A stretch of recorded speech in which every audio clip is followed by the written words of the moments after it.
Hope you're doing well.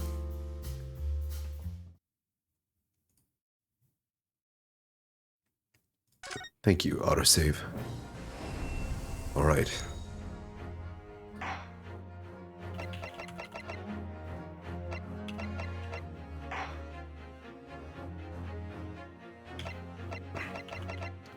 So, I don't know why I am having trouble finding a save. It's obviously the bottom one. The Adventure of the Runaway Room. Let's go. We're starting fresh.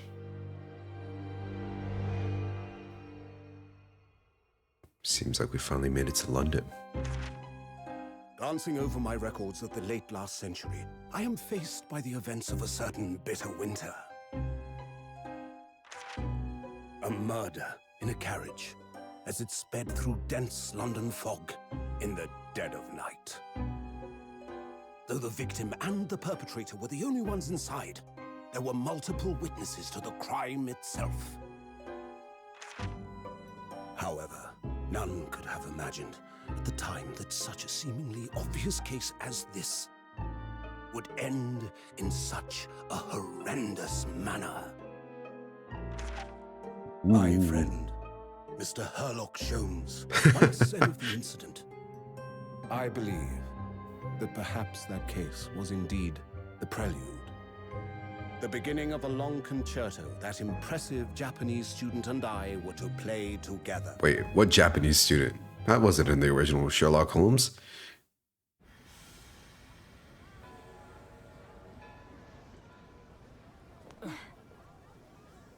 Damn. Amazing. Is this really just a railway station? Railway station or not, I've never seen such an enormous building. Ryunosuke's got the new fit. And look at all the steam locomotives. This country is incredible. Sato's outfit is cute.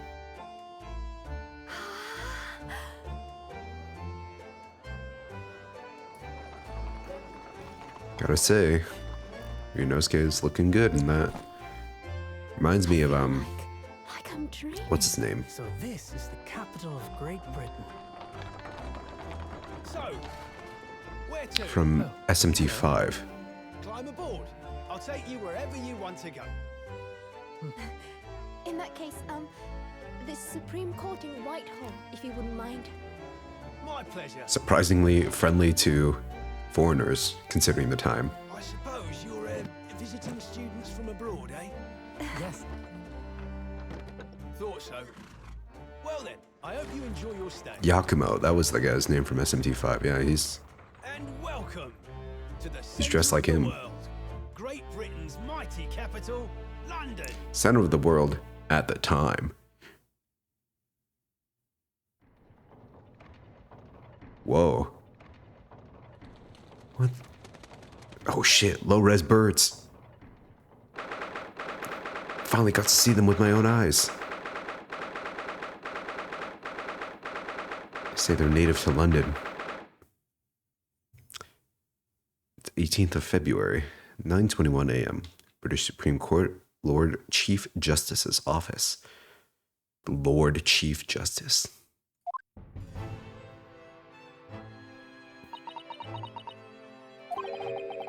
What an incredible place. It's so imposing. It's almost suffocating. This place is breathtaking. Looks like a fortress. So, I mean, considering we're here, I assume our studies went well, you know? The whole 1 month cram of law school. Ryunosuke's built different.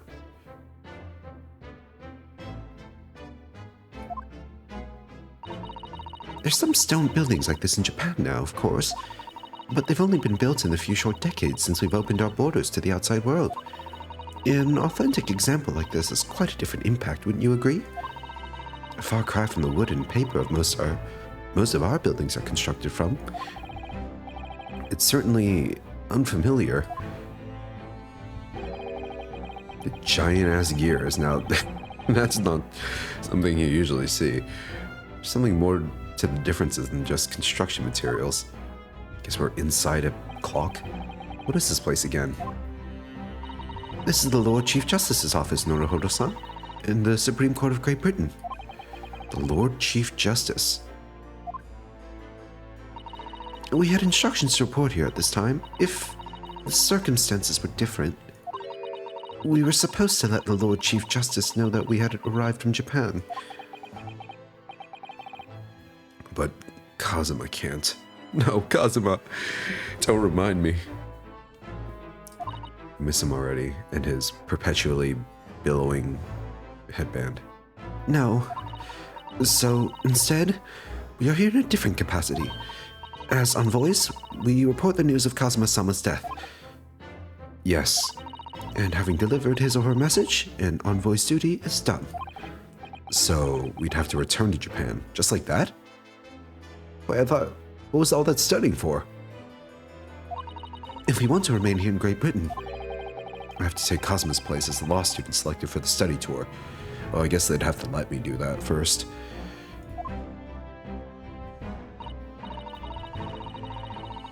Yes, which means you need the requisite qualifications as a lawyer, which is what I've been studying for. Here in Great Britain, it is the Lord Chief Justice who appoints lawyers. So that's the second reason why we're here, to have you officially recognized as a lawyer. It's the only way that we'll be able to remain here in London. I hope I'm up to scratch. Oh, good morning. Sorry for keeping you. Lord Chief? Mr. Lord Chief? Damn. Oh. I trust you aren't too exhausted after your long voyage from Japan. Seems I'm 1 hour, 12 minutes, and 47 seconds late. My apologies. Oh, no, don't mention it. We're never happier than we're standing around with nothing much to do. This guy is villain coded. He's given me, you know what? He's giving me, what's his name? God, I forgot that guy's name. The guy in the bonus episode of the first Phoenix Wright game. Damon Gant. He's giving Gant. They're very similar designs, I think. How fortunate. Strongheart. Male Strongheart. Okay. A little on the nose. So, introductions. I am Male Strongheart. I forgot. I need to give everyone a British accent. Introductions. I'm Male Strongheart, Lord Chief Justice of the British Empire. And I feel like a little mouse under an elephant's foot. Come on, Mr. Naruhodo, don't be a mouse. She can really read my mind, huh? It's an honor to meet you, Lord Chief Justice Strongheart. I'm Ryunosuke Naruhodo from the Empire of Japan. Well, Mr. Naruhodo, welcome to London, the capital of our glorious British Empire. Yes, thank you. Wow. Very grandiose. Oh, actually, before we talk to him, I just kind of want to take a peep around. Don't mind me. Look at these menacing metal giants facing each other across the room. I believe they're suits of armor. Oh, right. I thought maybe they were like the lion dogs we have in Japan guarding shrine gates. I mean, I guess in a sense they serve similar purposes. Here, at least. Oh, never mind. In fact, in Europe, suits of armor like these are always possessed by evil spirits, you know? And they roam around in the middle of the night. Source? Sasato source? Really? Is there nothing you don't know, Mrs. Sato? Dude, girl has the entirety of Wikipedia in her sleeve. This book tells me everything I need to know about everything. If you're ever unsure, just ask. Source Victorian Scooby-Doo. She would love that, wouldn't she? Good to see you, Zaya. Alright, well, I checked that. I guess there's everything in this room. Just look at all the naughty books packed together on these shelves. They go from floor to ceiling. Naughty? What makes a book naughty? They're all books that you couldn't hope to come by in Japan. It's like a dream. Yes, a very bad dream. Bro hates reading. They're not all about British law either. There are books about the judicial systems of other Western nations. France, Germany, Spain, Holland. What about Russia? Why do you ask? I was wondering about asking the Lord Chief Justice how to say wardrobe in Russian. What do you think? I think perhaps it's a thought best abandoned. Har har har. The big chair. This must be the Lord Chief Justice's desk. I believe it's made of marble. Looks more like an over-the-top tombstone that's toppled over to me. I think that's your fanciful imagination at work again, Mr. Naruhodo. Feels like everything that's normally made of wood and paper at home is made of bricks and stone here. I know. That's why this place feels so overbearing, I'm sure. The big clock face? Is this some kind of clock? Actually, I think we might be inside some kind of giant clock. But those gears are larger than anything you'd find on a steam locomotive even. Are you telling me that the Chief Justice's office is inside Big Ben? Or is this just like another fuck-ass giant clock? I don't know, this giant-ass clock looks like Big Ben to me. It's eerie. Do you think clocks are some sort of hobby of his? The Lord Chief Justice, I mean. Well, boys do enjoy fiddling around with machines, don't they? I'm not sure you could fiddle with cogs that size. I'm certain you couldn't call him a boy. Still, it's amazing how little noise the cogs make, considering how large they are. There's actually something quite soothing about the precise rhythm.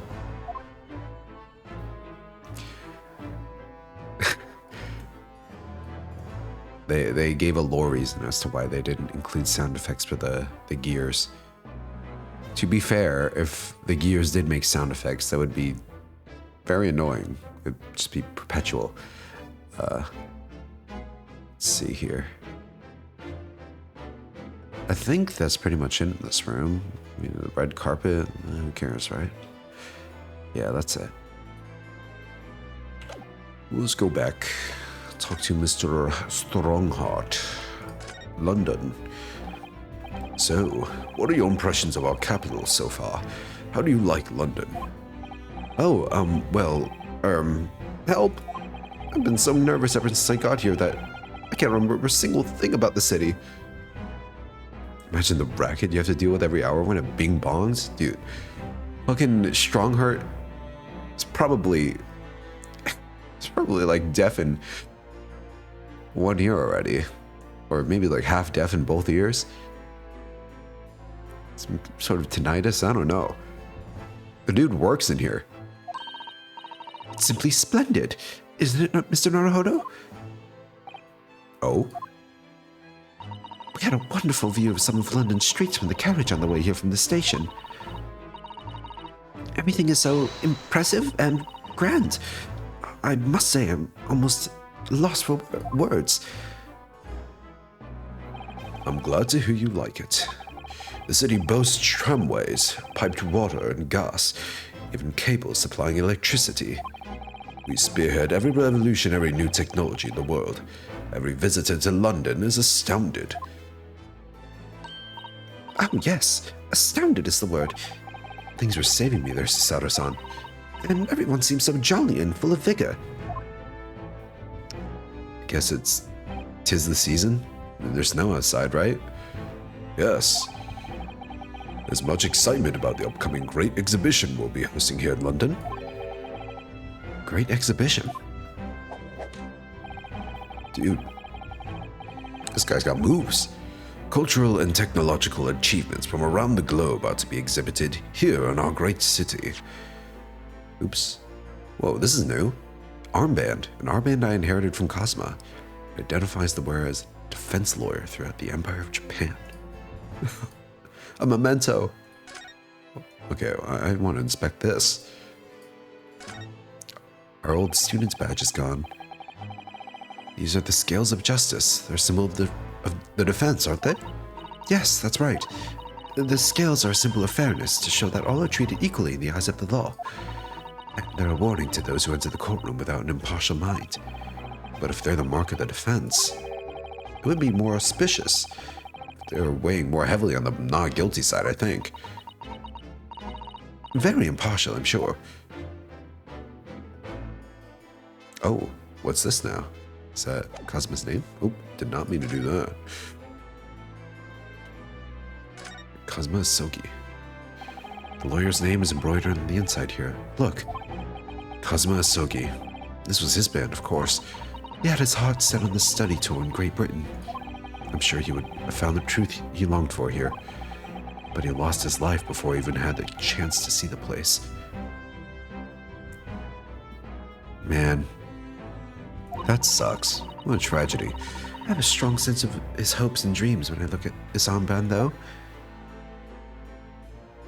Alright, that seems to be it. It would be the greatest spectacle of its kind in history. And will make Paris's World Fair look like a toy shop. Gosh, I can hardly imagine how magnificent it's going to be. Yeah, the eternal beef between Britain and France is hilarious. Great Britain's capital city is nothing more than magnificent. London is the center of the modern world. Even if you do say so yourself. The sun will never set on our great empire.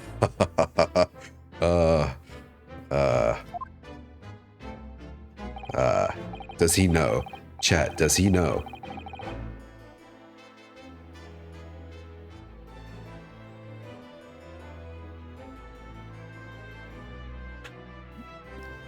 Oh, you've been lurking? Yeah, you know, I don't know. I can see these things from a mile away sometimes. Which is why I always get got by a good plot twist. If I get outdone by the writing, or like mysteries and shit, or like how plots turn out, nothing makes me happier, I guess. Short of getting things right.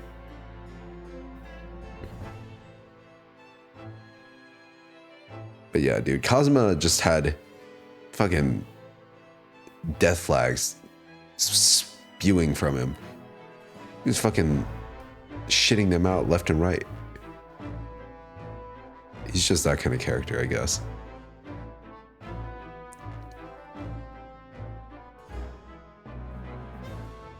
Perhaps it is fate that in these progressive times, we welcome visitors from the land of the rising sun. Lord Chief Justice, I think you were expecting a student of law for this study tour, weren't you? Absolutely. Mr. Cosmo Asogi, if my memory serves. You think technically the sun only set on the British Empire like this year? In 2025? Specifically, or the year before that? That's right.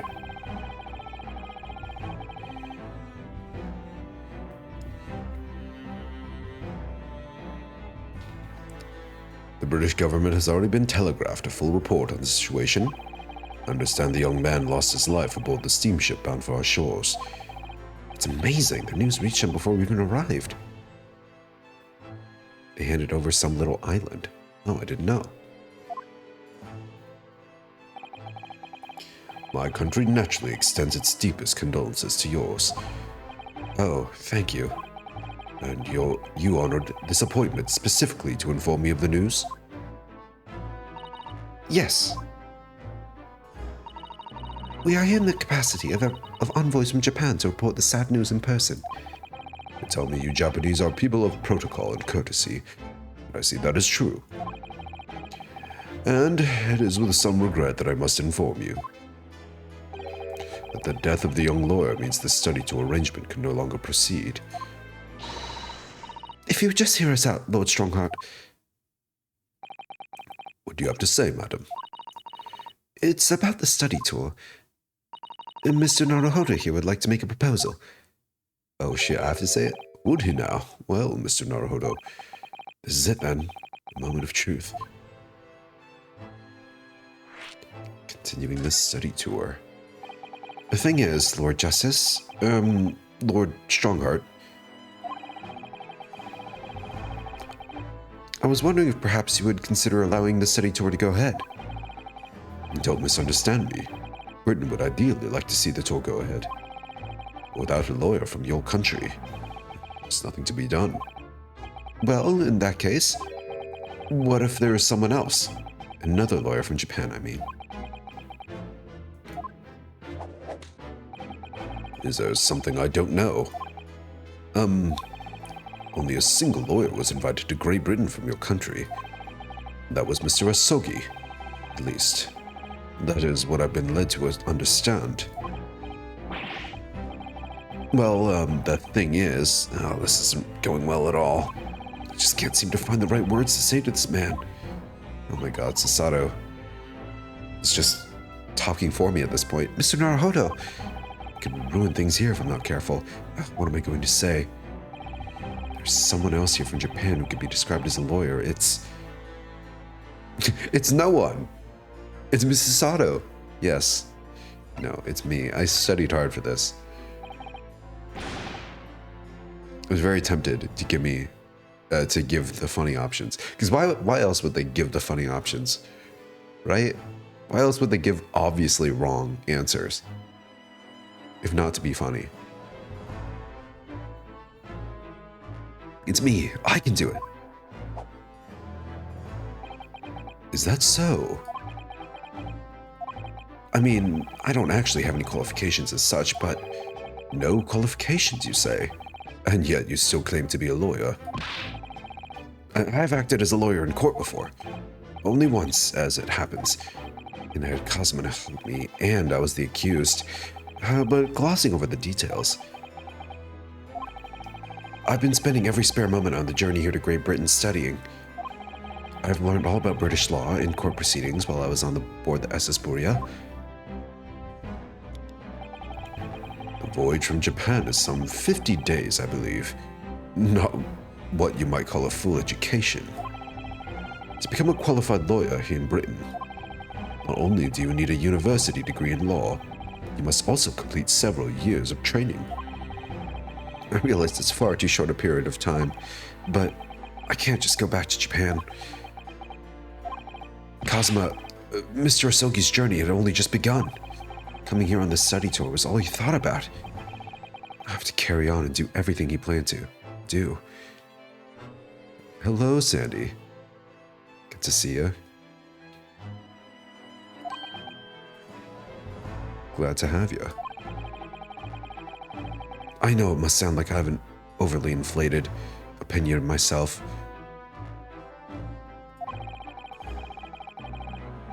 But I would do anything to prove I have what it takes. Any test you care to set me. Yeah, dude. Dude's got the middle part and the fucking strongest, whatever hairspray or hair paste he uses. I don't know.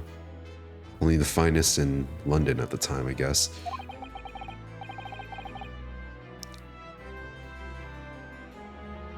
Also has very, very impressive sideburns. Just one chance, that's all I'm asking for. Please. 31 seconds. Sorry? Your opening statement there, Mr. Naruhodo, was 31 seconds long. This guy's very normal. Not too brief, not too protracted. A perfectly judged appeal, I would say. Which is a skill that would stand you in good stead as a lawyer. Oh, thanks. So, you're willing to put those words to trial, are you? Well, I'm all for entertainment. Huh? Oh, I like this guy. But let me ask you one thing first. Sir, Yes? You say you do intend to do everything Mr. Asogi planned to do. Are you firmly set on that path? Well, yes, that's my intention. I see. Am I imagining things? Or did his expression just alter a fraction there all of a sudden? For the better or worse? I don't know if this guy is supposed to be my friend or foe. Very well. You have your wish. I'll give you a chance. A test to become a specially certified lawyer. Whether you pass or fail is entirely down to you. Really? A test? So what form will the test take exactly? You must take the regular-ass bar exam. Actually, I don't know what kind of exam they did back in the day, let alone in England. Tell me, Mr. Naruhodo, what do you consider the role of a lawyer to be? Well, defending people, of course. Well said. So, let's have you defend someone. Right into it. Okay, I'm down. Your timing is perfect, in fact. There's an apt trial about to begin later today. No advocate has been appointed for the defense as yet, so this will be welcome news. Today? Man, imagine getting a government-appointed lawyer, and the guy they send you is some dude from another country who hasn't had, like, any certified education. No qualifications. You'd be cooked. Straight away.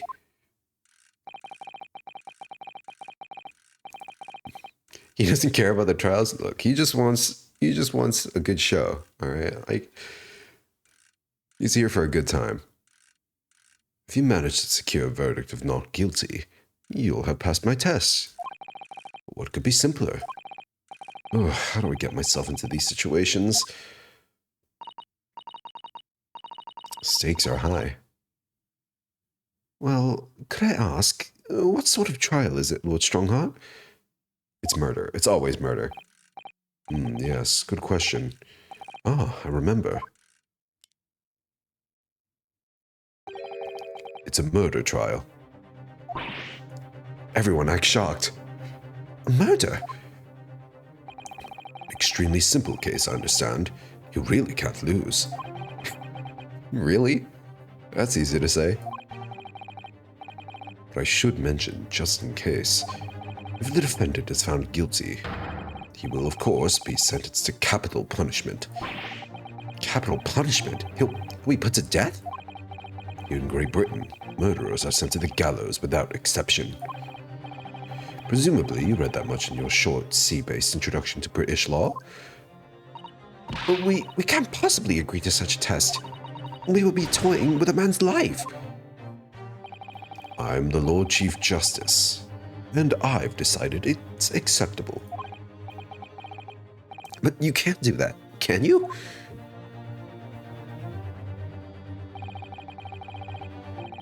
There's no need to overcomplicate this. All you have to do is ensure that you don't lose. Maybe he knows I am the great Ace Attorney. He sees my potential. So the defendant may live or die depending on how well I perform in court. I mean, he's fucking staring at me with those silver-ass pupils of his. Or irises, rather. If I lose, he'll be hanged. Mr. Naruhodo. Every time he does that, where do the birds even come from? Saori Inosuke's descendant is his eyes, yeah. His special eyes. Look with your special eyes. My brand. The birds are paid actors? Dude. Strongheart has a fucking intern in the back, behind his big-ass chair, with a cage of doves. ready to be loose whenever the signal comes up. You've come to be claiming to be a lawyer. If you want me to take you seriously, you need to prove you're willing to do a lawyer's job. And you say you intend to see through the will of your compatriot, Mr. Asogi. I would like to understand just how far you're willing to go in order to make that happen. He's testing my resolve. What's the matter? You've fallen silent.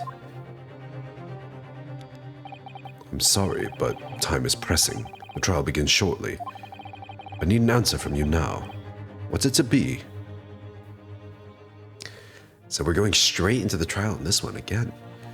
So first episode was straight into trial, no investigation. Second episode was all investigation, no trial. And third episode was straight to trial again. Is there going to be no investigation?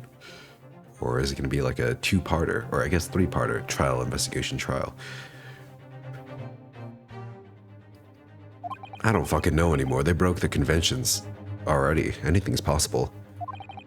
What do I say? Do I agree to this absurd test? Hey, Cece, who is this beautiful man? He's the Lord Chief Justice of Great Britain. His name is, I'm not joking, Mael Strongheart. Or Mael Strongheart. I can't do it. Can't get the words out.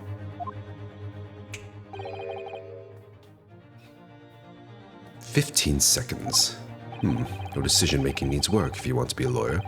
That was too slow.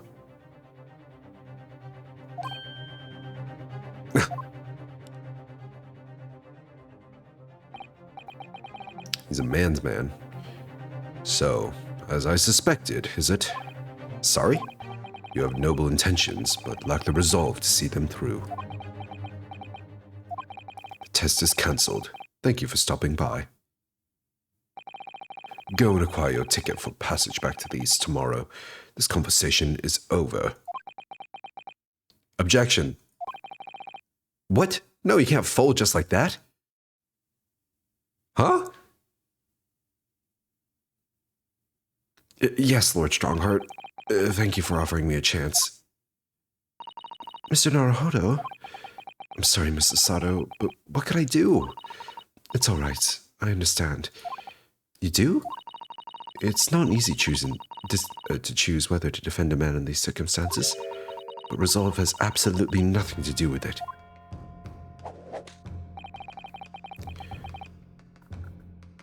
Dude, Ryunosuke is fucking... Still got room to grow, I guess.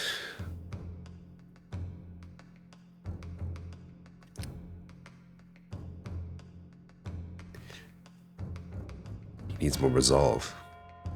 Whereas, you might say, kakugo. Still not over the male wife? Yeah. Everything reminds me of him. Is what's going on in his mind. What are you trying to say, madam? Oh my god, Susato. She's the GOAT. She fucking saves me every time. I think what Mrs. Sato means is that no matter how badly I like to be recognized as a lawyer, stay here in Great Britain. To risk another man's life by treating his one and only chance at a trial so trivially will be utterly unforgivable, and I feel exactly the same way. I'm sure the defendant won't see this trial as a test, as some kind of experiment.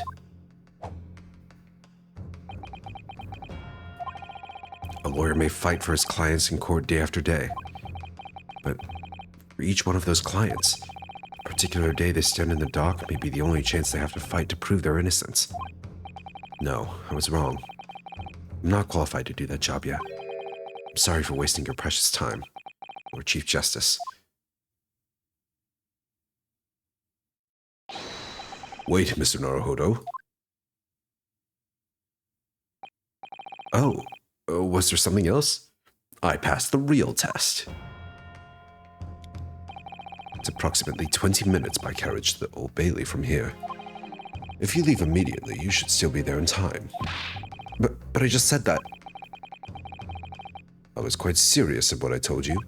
The defendant in this case has literally no one to advocate for him. What? At this point, he can't hope to find someone to represent him. The trial will begin without a defense. I guess they don't have government-appointed lawyers here yet? The technology isn't there. And if that happens, there's only one possible outcome. He will receive the most severe sentence the judge can pass down. That's awful, but that is the truth. Why does it have to be like this?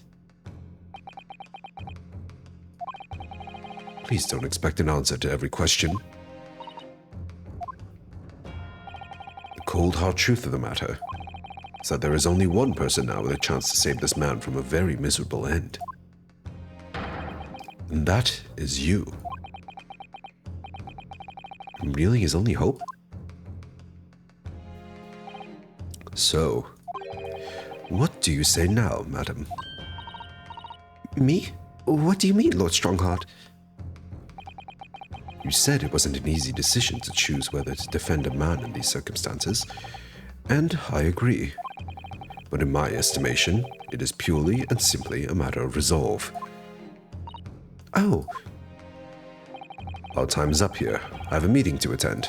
I must leave in 2 minutes and 16 seconds. So, venture into our great city and enjoy yourselves.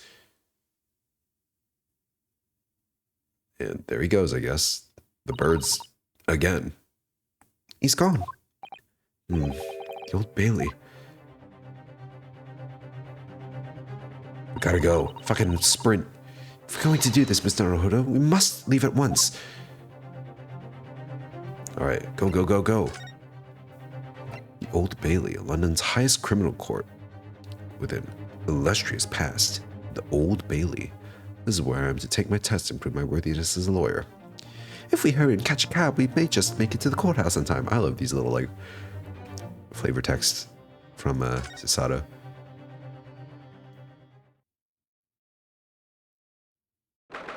Oh, look at these very distinguished British gentlemen.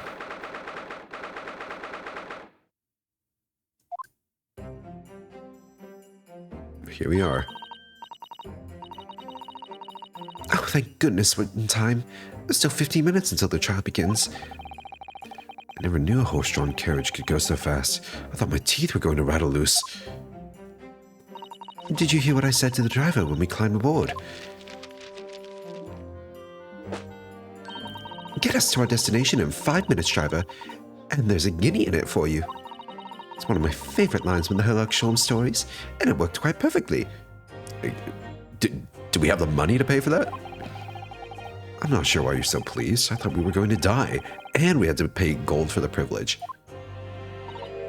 Well, at least we arrived here before the trial started. Look at her. Must protect that smile. Yes, I suppose there's that. Anyway, I don't understand it. The court clerk said the defendant should be here, but there's no sign of him at all. I wonder what the judge will look like. Is the Japanese judge just going to be like a one-time thing? Is he a one-hit wonder? So this is the Old Bailey. Even this room for the defendant to wait in is grand. Oh, you're right, Mr. Naruhodo. I'm feeling tense, that's all. This place gives me the same sense of foreboding that I remember from the Supreme Court in Japan. An oppressive air, almost as if the building itself is going to crush whoever is about to be sentenced. It's like only yesterday that I was the one about to be crushed. Yes, whoever the man you're to defend is.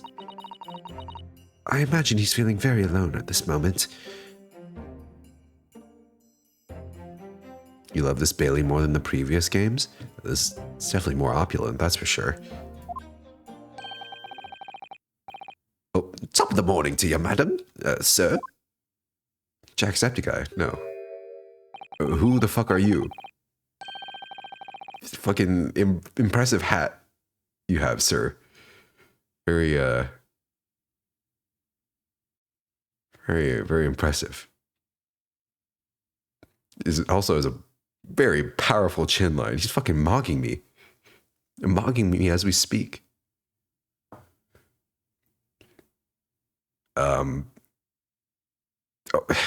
What fucking British accent am I supposed to use for this guy? I'm not like super well versed on like British accents, let alone how to do them. There's like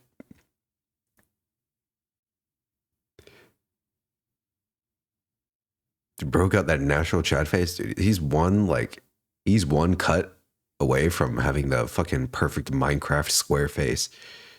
It's Irish, yeah. They do say that. They do say top of the morning in Ireland, don't they? Well, I have no practice nor much exposure to Irish.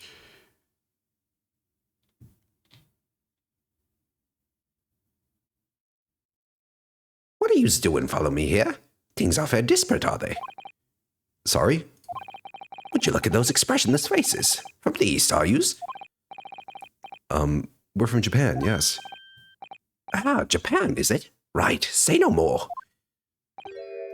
He's got the rings on too? So, how much do yous need? No, we're just here because...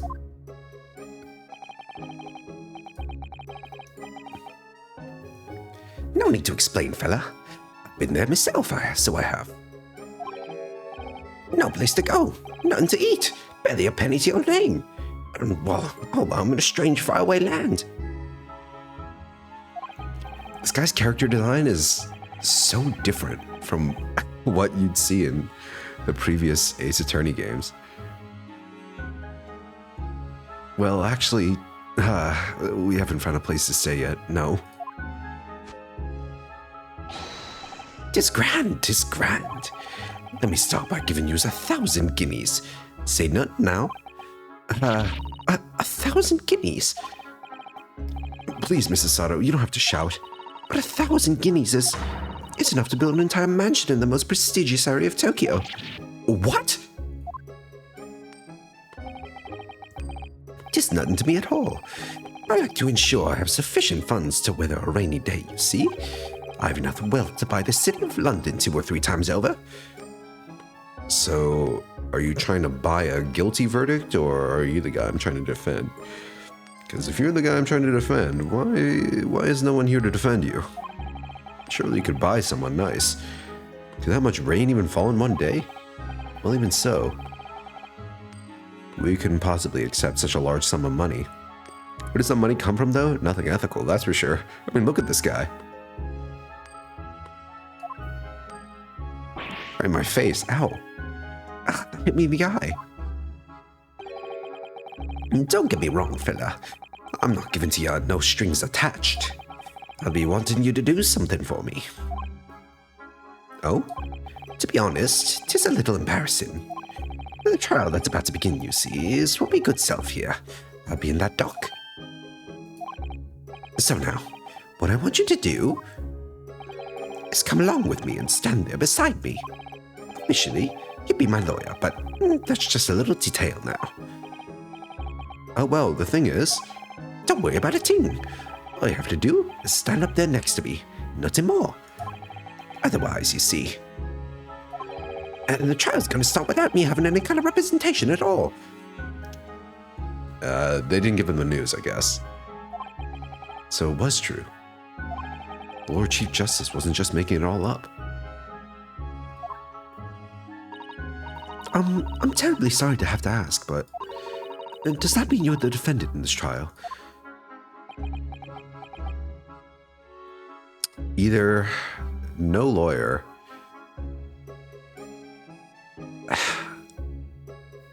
Like, why would this fucking guy have no lawyers?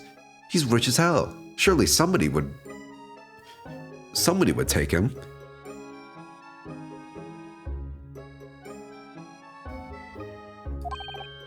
Bluster and blazes.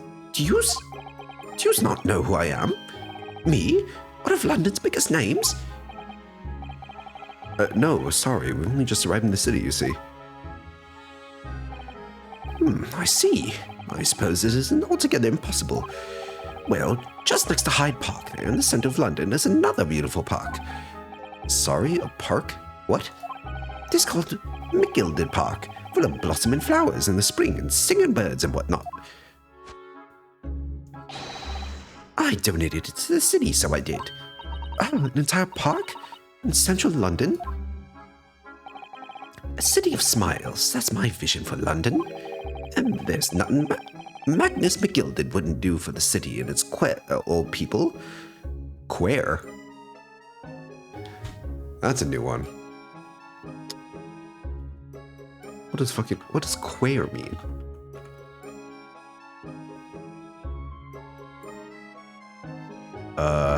Multiple meanings, including intensifier and adverb. Dialectical variant of queer.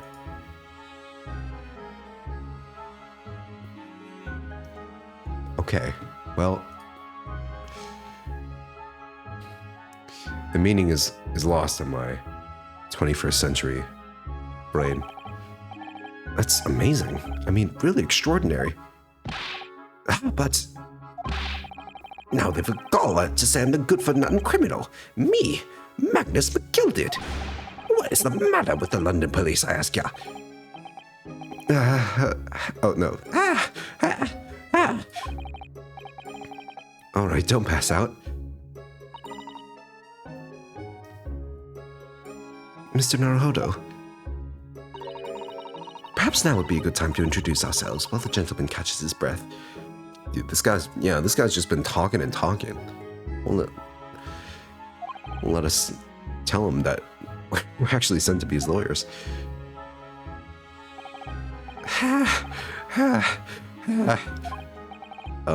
Mr. McGilded, the thing is, we're actually here in London to study British law. We're law students on a study tour from Japan, you see. So, if you don't have a lawyer for the trial yet, and you'd be happy to put yourself in our hands, we'll do our best. What was I after saying, you daft Egypt? I've given you 1,000 guineas to stand up there next to me, haven't I? Well, yes, but I wasn't really offering to just stand up there next to you. Oh, I think I see what's going on here. Sorry? I know what you're thinking. This chance of a fella claims to have more money than the Queen. But if that's true, why the blazes can he hire the finest lawyer in all of England? Because he did it. That's the only explanation. Well,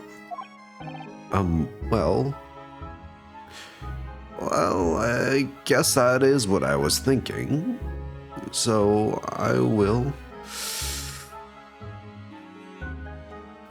I'll hold my tongue. You know, my whole job is to believe in you.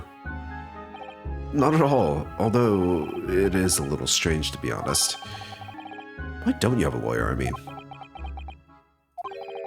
That would be the fault of the Reaper. The what? Sorry? Did he just say Reaper? Is that the Grim Reaper? Aye, the Grim Reaper of the Bailey, Lord Barak von Zeeks. He's the prosecutor. The prosecutor is the Grim Reaper? When Van Zeek stands with the prosecution, they call the accused his sacrificial lambs. And to this day, in every single trial in which he's been the prosecutor, the accused has been damned. What?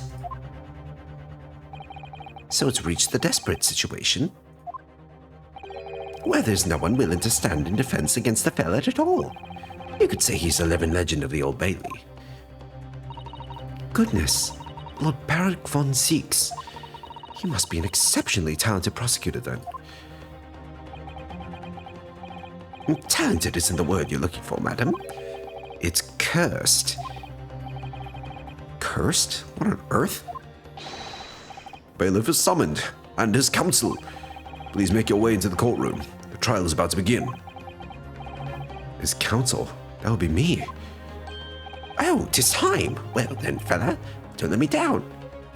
What do you mean? We have no evidence. We have this armband and a dream.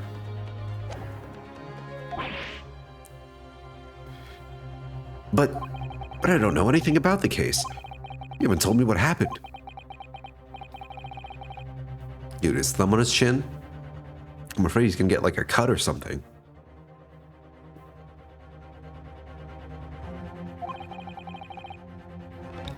I made up my mind, so I had. Sorry? I've decided I have to defend myself in there. But how would that have worked? Look, it worked out for me, I suppose. But then you made an appearance, a student of law, wouldn't you know? It is no accident, I can assure you of that. It is fate. They even drew his like fucking scrunched up skin wrinkles when his hand is pushed up against his face. That's a good detail. So don't get cold feet now, please. Look, if we win this, we're gonna get showered with money. We'll be set. I literally know nothing about the case, or about this man who stands accused. In fact, the only thing I do know... Actually, what do we know about this guy? Male Stronger is 52. He's a thoroughly intimidating man. Yeah. Shadow cast over his face. Magnus McGilded. Like Magnus McMogger. Incredibly wealthy philanthropist who's with a wonderful reputation in London.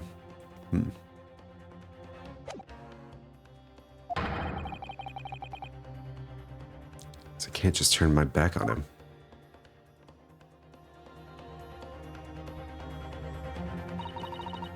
Mr. Naruhodo, the man is no one. He'll have to stand alone in that courtroom, armed with nothing to defend himself.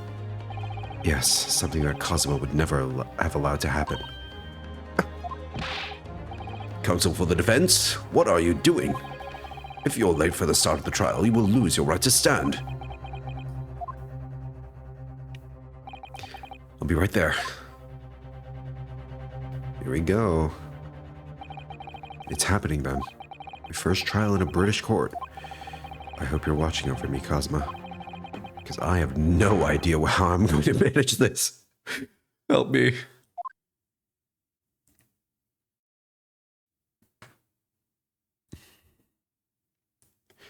Chat, we are so cooked. Holy shit, it looks like a damn church in here. They're burning? They put fucking fires on the scales? Yo. Who are these people? Our witnesses? So, this is the highest court in Great Britain, the Old Bailey. A century of history in this place is palpable, isn't it? It's so different to the Supreme Court in Japan. Yeah, the defendants and prosecutors are on opposite sides compared to the various attorney games. It feels both imposing and serene at the same time. The atmosphere almost makes words redundant. Whatever the country, determining a person's guilt or innocence is always a solemn affair. May I say something, Mr. Naruhodo? Oh, yes, what? Your eyes look ready to pop out of your head again. This again. I know, but I just can't help it. Oh, Judge? A fucking Dracula? Oh, hey, this guy looks nice. Santa Claus? This is what he does for the rest of the year? This is what he does on every month other than December. In the name of Her Majesty the Queen, I hereby declare this court to be in session. We are here today to determine the guilt or innocence of Mr. Magnus McGilded. I now call upon the counsels for the prosecution and the defense to declare their willingness to proceed. The prosecution is fully prepared. That must be the Reaper of the Bailey. What is fucking Dracula doing here? He really does look fully prepared to dispatch his next poor victim to the underworld. Counsel for the defense, you appear to be Eastern. Do you speak English? Uh-huh. Oh, yes, of course. Sorry. But he asked if the defense was ready. I couldn't be further from ready if I tried. Damn. He's got the fucking he has a sword too? Whew. Those eyes please me, Nipponese. They shroud your fear, no doubt. Your trepidation. They run wild, clinging to some phantom notion of courage. The quintessential look of a sacrificial lamb. Ugh, a cold shiver just ran down my spine all the way to the tips of my toes. Now, Mr. McGilded. Yes, my lord? You stand accused of murder, a capital offense. You'll be sent to the gallows if found guilty. Are you quite sure you wish to entrust your defense to this foreigner? As I've always said, my lord, 'tis a grand thing to give opportunities to the young, even if the fellow is a student from some little island off in the Far East. It is not the British way to ignore the dangers to yourself and give those less fortunate a fair chance. I'd like to think that acts of chivalry do the great British Empire proud. Listen, Mr. McGilded, what a fine gentleman London has in him. Do you hear they donated £5,000 to the government the other day? Mother, can we go please play in McGilded Park? It seems as though everyone in the public gallery is filming behind Mr. McGilded. That's definitely welcome news, and he certainly has a way with words. Guess the only problem is Van Zieks. Or Van Zieks. I'm surprised you couldn't convince anyone to defend him. Eloquently put, Mr. McGilded, and most laudable sentiments. Now, ladies and gentlemen of the jury, I'm sure I need hardly remind you. The jury? Oh shit, we actually have a jury now. Dude, put that thing down. What is he doing throwing that thing around in court? They should have confiscated that.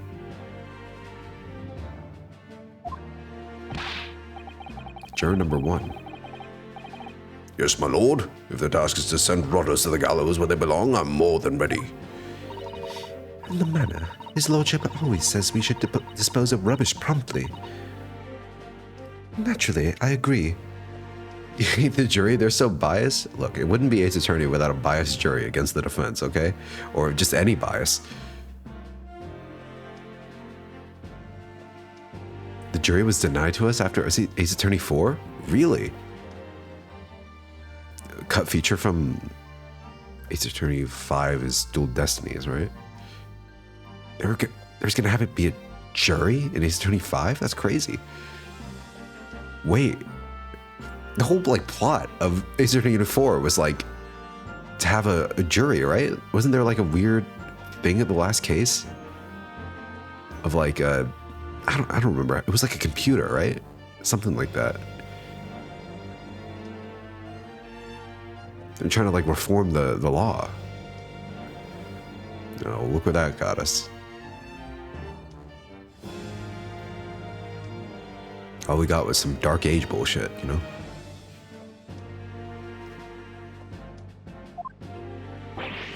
Ha! Any criminals here will soon be wishing they never set eyes on me. It doesn't say anything, huh? This dude's fucking drinking in court? Oh, man. I feel a chill. Of course you do. Oh, don't mind me, my dears. I'll just be getting on with my knitting. Just finish these mitts for my grandson. Mr. Naruhodo, those people are... The jury, yes. That's something we don't have in Japan yet. And you never will. But here in Great Britain, the court's final verdict depends on the opinions of these 6 jurors. The judge passes sentence according to the law, but the jurors determine guilt based on common sense. They're going with the Juris system, but then they just forgot it. Right, the Juris system. That's what they called it. How exactly do the jurors give their verdict? That I don't know, but do they have to be unanimous in this? Probably, right? I'm sure it'll become clear as the trial progresses. Yes. Prosecutor Van Zieks, my lord, it's been a number of years since we've seen you here in the courtroom. Years? I thought you'd renounce your fame. I'm known as the Reaper of the Bailey, my lord. Infamy rather than fame, I would say. But yes, 5 years have passed since I last spread my wings in this capacity. So, what brings you back? Is there some change of circumstance of which the court should be aware? Is it me?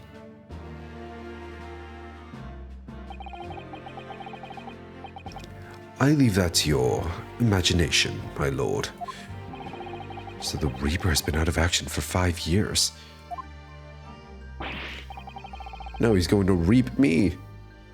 Might as well have to choose today of all days to make a comeback. Don't lose heart, Mr. Naruto. As you wish, sir. The court nevertheless welcomes your return. Now then, opening statements, I think. A summary of the case, if you would please. Certainly, my lord.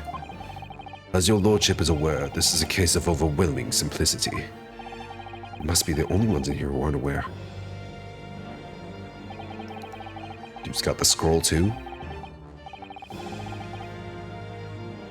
This guy has like a bit of Edgeworth, a bit of Blackwell, even a bit of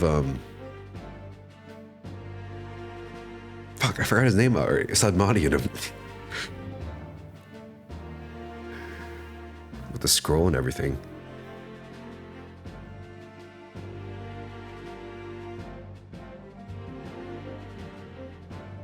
Von Karma too. The incident took place in the late evening. 3 days passed. Now it was some minutes after 10. The victim was a maker of building bricks known in the community as Thrice-Fired Mason. Sorry? Thrice? He was a very accomplished craftsman. The bricks he fired were said to be almost indestructible. Oh. The victim's corpse was discovered in an omnibus in service on the streets of London at the time. Oh, that's Van Zieks. The dagger that had been thrust into the victim's abdomen is believed to be the ultimate cause of death. Here is the autopsy report from the investigating medical officer at Scotland Yard. Thank you, counsel. I shall accept that and the photograph as evidence. Autopsy. Now they're calling it autopsy. Cause of death is internal hemorrhaging. Single stab wound to the abdomen. And our photographic print. The knife in his abdomen is clearly visible, but his face is partly obscured from view by an old crooked hat. That could be an important detail, like maybe the hat's hiding something. And one further item of evidence. Prosecution wishes to submit these as well. And these are... Good lord! Is that blood, counsel? Yes, my lord. Seized by a policeman who arrived at the scene. These gore-soaked gloves were taken from the hands of the accused when he was arrested. What? Literally red-handed? Oh no. Mr. McGilded's gloves had blood on them? We're so cooked. Yes, I'll accept these as evidence as well. It's a bloodstain on the right glove. How do I get into this? Alright, let's take a brief moment to do some inspection. Thrice-Fired Mason. Male. 54, brickmaker. Time of death is between 10 to 11 p.m. Stabbed once, they say. Allegedly.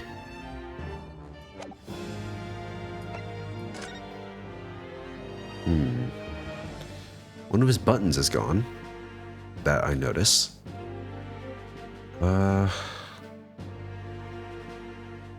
Glasses. Everything else looks ordinary, aside from the buck off stab wound, you know?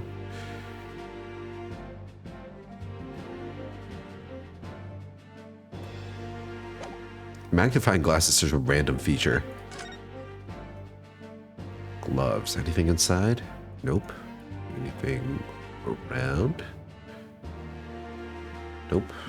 Just the blood. This is definitely blood, isn't it? Not the most pleasant sight to be confronted with on our first day in London. Well, nothing will come of grumbling now. Oh, by the way, is Mr. McGilded right-handed? Yes, I believe so. He was toying with a coin in his right hand a little earlier. Ah, pity. If only he'd been left-handed. I think blood on either glove would be fairly incriminating, really.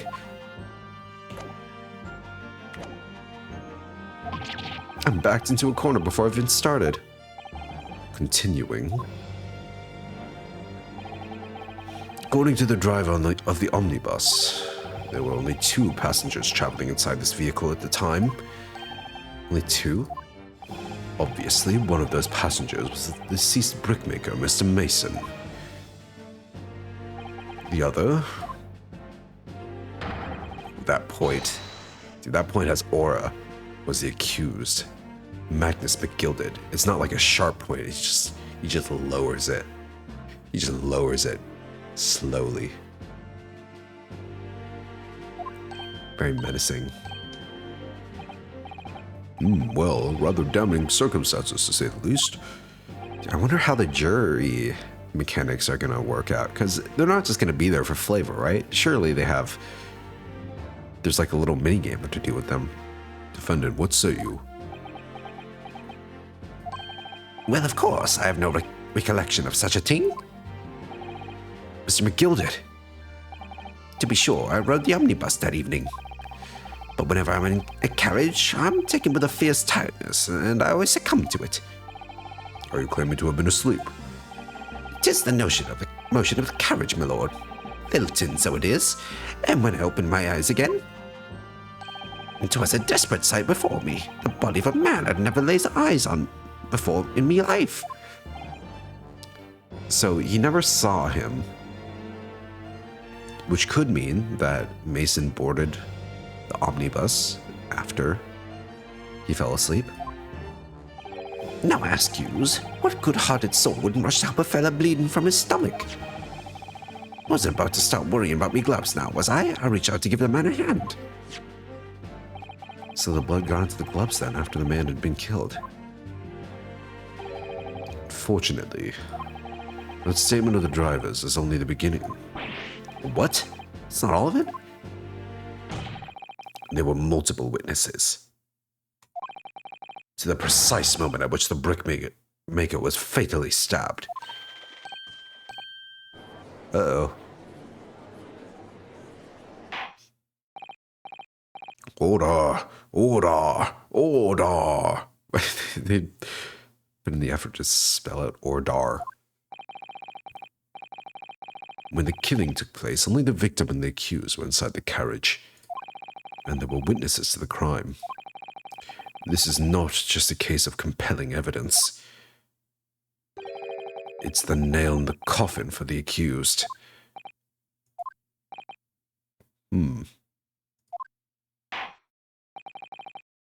Thank you, counsel. The circumstances of the crime have been made quite clear. I think we will hear testimony from these witnesses first of all. Your wish is my command. Bailiff, bring the witnesses in at once.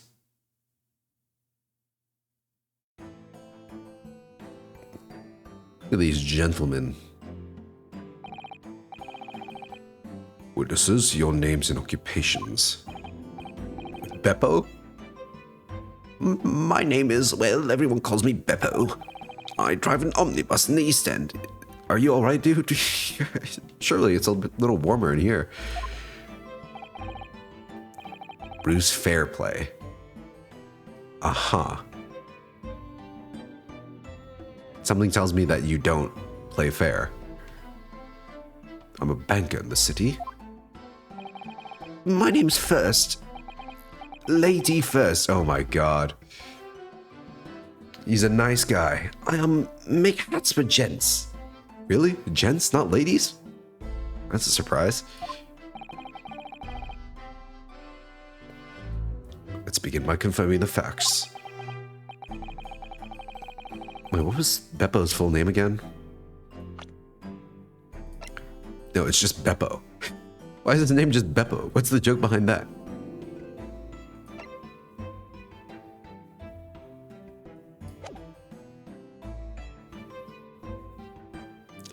"3 days ago, at a short time after 10 o'clock in the evening,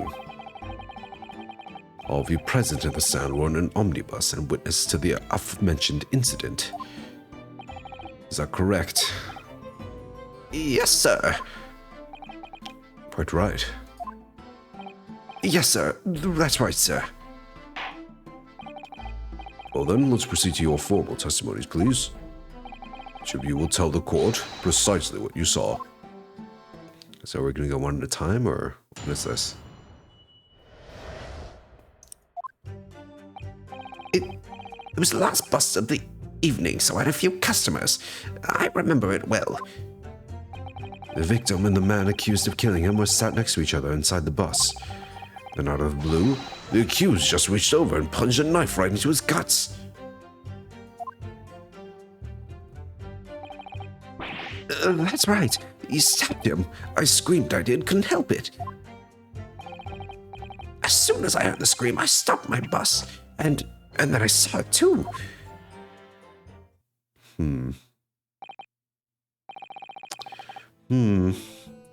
Unambiguous testimony, I must say. Well, you gotta do some pressing, I guess. Exactly, my lord. These men witnessed the incident in the omnibus with their own eyes. I'd like to ask a question, if I may. Yes, counsel? Well, this testimony makes absolutely no sense to me whatsoever. Why not? Well, the incident took place inside a moving carriage, didn't it? As has been clearly stated from the outset, yes. Well, in that case, how could those two witnesses possibly have seen what happened? There's no way they could have seen the inside of a moving carriage. Bro does not know about windows.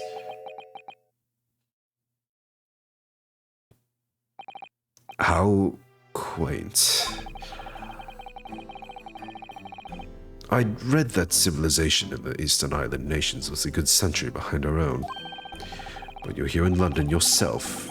Are you really so ignorant about our omnibuses? Huh? Great, now we have to deal with racism too. Tell me, my Nipponese friend, have you even traveled in an omnibus? Well, no. We only arrived in London this morning. No matter. I've arranged for us all to see for ourselves the actual scene of the crime, that is. What? What do you mean? Are you gonna roll in the bus here? Carriage is designed to be moved, after all. Presumably you understand that much. Yes.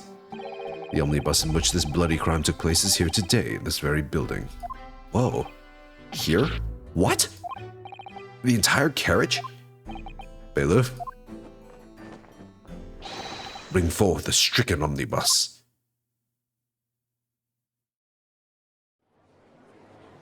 Oh.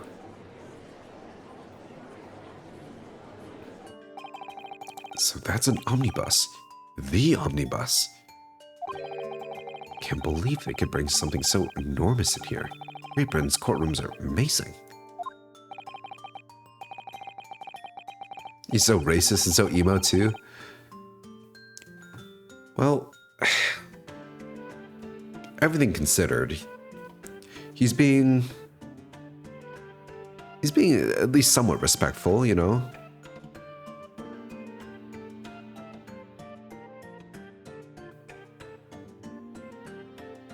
As you can see, the omnibus is pulled by 2 horses and can carry up to 8 passengers.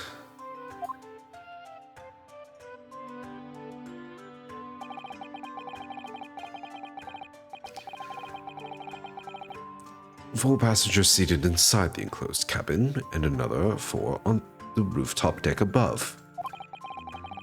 Every Londoner knows that the best views of the city's architecture and sights are to be had from the top of an omnibus. And I should point out to our foreign guests that there is a skylight in the roof, allowing a view of the interior from the seats above. Ah, a skylight. Oh! The fucking stair. It's been a while since I saw that. Penny drops at last, I see. These 2 gentlemen were accompanying the rooftop seats on this omnibus when the murder took place. That is how they came to witness the grim incident. The skylight. Everyone wears hats. Oh, that makes perfect sense. Well, Counsel, this is a first. In all my years behind the bench, I've never experienced the crime scene itself being brought into the courtroom. There are a number of important clues remaining inside the carriage, my lord. I would like to submit the omnibus itself as evidence. That is the prosecution's wish.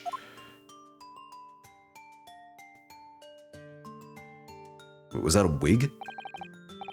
Was he moving his wig? Is he actually bald? Very well, I see no reason why not. This omnibus is hereby formally accepted as evidence.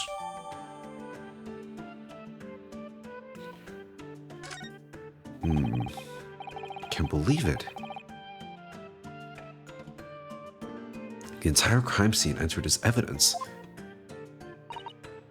Yes, Great Britain is simply extraordinary. Could help myself a lot by giving that omnibus a thorough examination, seeing as it's here. Let's continue with proceedings then. Your cross-examination, Counsel. Pray don't expect this nip on a stray to understand the intricacies of a British court's cross-examination rights.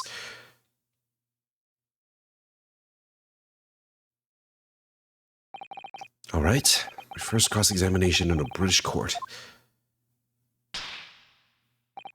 Focus, Ryunosuke. Focus. Ooh, fancy.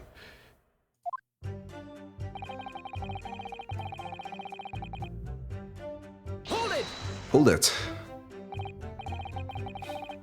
Yes, I think it was sometime after 10, wasn't it? Oh, yes, sir. That was right, sir. Yes. Ever so cold it was, sir. Freezing, in fact. Oh, I can look around. And you had 4 passengers on board at the time. Is that correct? Not traveling in the same parts of the bus. Okay. No other passengers when the incident took place. No one alighted, for example.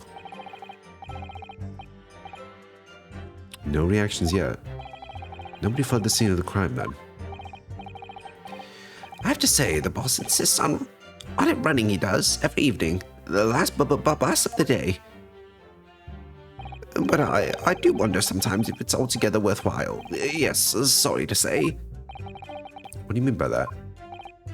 With it being so cold and everything, and only making 20 pence on the run, you see? Yes, I spent that much at the pub on the way home, just trying to warm up again. Oh, poor guy. Hold it! And you saw them through the skylight on the roof of the carriage. That's right. When you sit up on the top deck, the window's right there at your feet.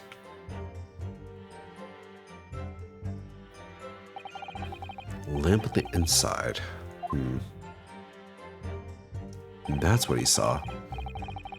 That guy does not look like... That guy does not look like our defendant at all. He is not built like that. And he isn't... Colors are all off too. There's not a shred of doubt in my mind that it was Mr. McGilden. How can you be so sure?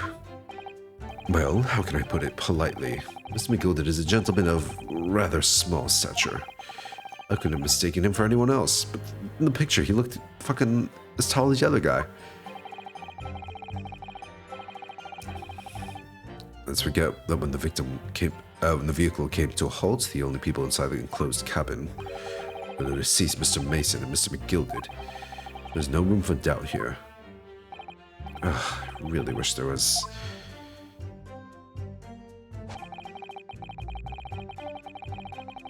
Hold it! I actually saw the exact moment it happened.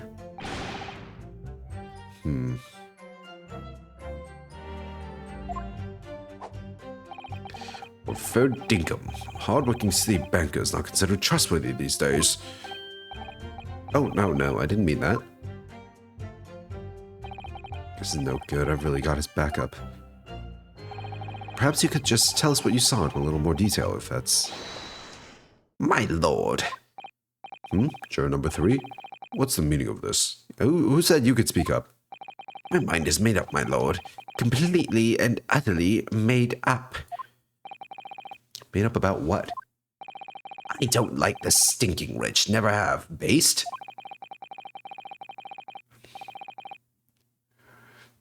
Maybe I should let this guy do his thing. They're always up to something or other that they shouldn't be. Every one of them. And that little leprechaun of a man is no exception. Well, you can't fool me. Whoa, what was that? Just fucking flung a flame into there. Incredible aim. There's no point wasting time listening to any more of this. That's my opinion on the matter, anyway. That is precisely what I was about to say. Oh no. As the foreman of the jury, it's my duty to set a good example to my fellow jurors.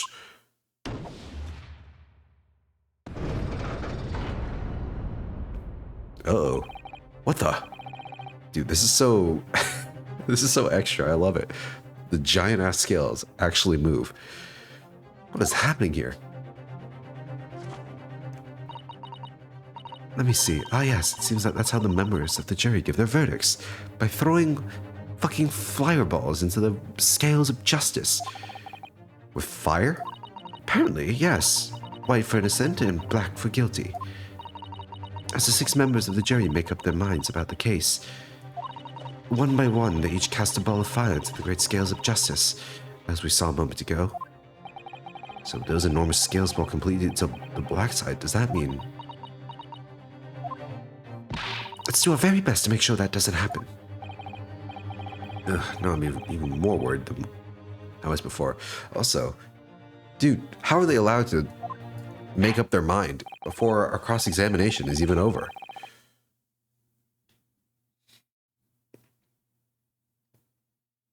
Very well. Court acknowledges the change in the jury's stance. This is bullshit, man. Counsel for the defense, please continue with the cross-examination. This is a nightmare.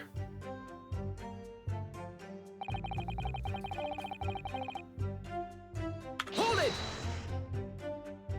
You stabbed him, you say? You were sitting up on the roof deck, were you? Yes, that's right, sir. I was up in the roof seats. I remember seeing the little gent sitting next to the fellow that was stabbed. This guy does not look little at all.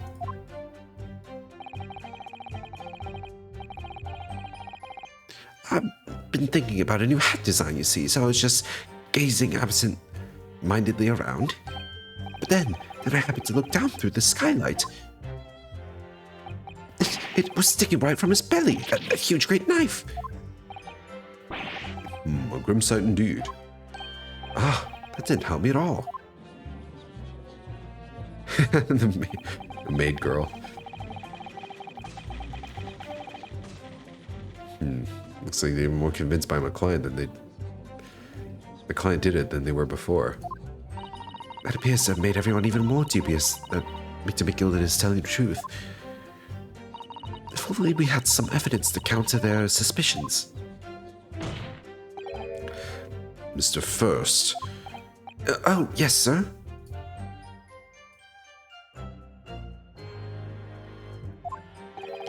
Is this the knife you saw? Oh, good grief. That's it. The very one, sir. Is that... Yes, counsel. This is the blade that was driven into the victim's belly like a stake through the heart. It is a blade of considerable size, Counsel. It is, and furthermore, the scabbard is emblazoned prominently with a certain initial. The letter M seems oddly familiar. Well, M could also be for Mason, you know? M for Magnus, perhaps, or McGilded, possibly. Take your pick. It seems this particular big name in London made a magnificent mistake. Objection! That was the weakest ass objection I've ever heard, man. You gotta work on that shit. Objection! But there are M's everywhere. Shit, hold on. I want to check something real quick. Hello. Okay, that was something. OBS decided to say fuck you and and decided to, like, I don't know. It was like your stream key cannot be verified, so I had to like restart OBS and that didn't work. So I just like logged back into Twitch on OBS. That seemed to work. Yeah. Sorry about that. That was totally out of my control. Yeah, I wish I knew how to prevent that, but yeah, we're back. We're so back. Anyway, you guys didn't miss anything. There are M's everywhere. M and Mason. And yes, I did get my restaurant reservation successfully.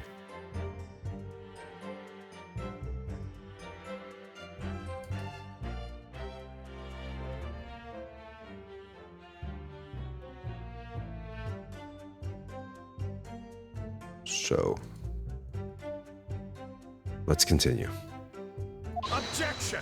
Whoa, even his objection is like a different font. Holy shit. So fancy. This blade is far too extravagant for a poor brickmaker to have owned. Maybe it's not an M, maybe it's a W. Ever thought of that? No. This weapon of murder almost certainly belongs to the accused. Ugh. Not conclusive, but certainly compelling, Counsel. It does look fancy. My lord, if you'll forgive the interruption. Ah, juror number 2. Go on. Mr. McGilded is a pillar of society and a gentleman gentleman's word should be sacrosanct. However, those of us in service know we must accept our truths. No, maid girl, don't do this. Dispose of the rubbish. Welp. How do we appeal to them? No, I don't wish to cause offense, but I do like to eradicate all traces of filth and grime.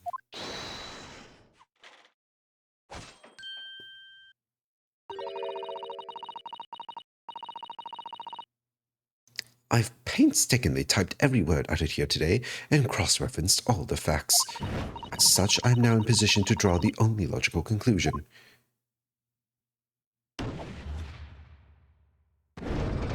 Uh-oh. Uh-oh. Not again. That's 4 out of 6?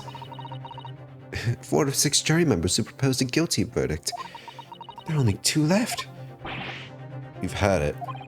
Every time I press these witnesses for more information, I just make the situation worse. Juries just want to do anything at this point, yeah. Dude, that's fucked that they can just give their ruling already. Nevertheless, what we need more than anything at the moment is more information. We're still very much in the dark. Let me look at this real quick. So, you're saying it's an M, but honestly, it could just as easily be a W. The fucking Willy Wonka ass W, you know? Ornate letter M, undeniably Mr. Magnus's gilded initial. Magnus McGilded initial. It's beautifully gilded too. It must be very valuable, I should think. Ah, what is it? Look at this M. If you turn it upside down, comes a W. This can change everything. W. This is one of those, you know, turnabout cases. I'm sure of it. I'm afraid I don't know at all. But what I am sure of is this is an M. Oh, well, that idea was quickly quashed. Wait. What do you mean? What do you mean it can't be? What if some new guy shows up? Like, his name is fucking, I don't know, Wason Wick Wilded, you know?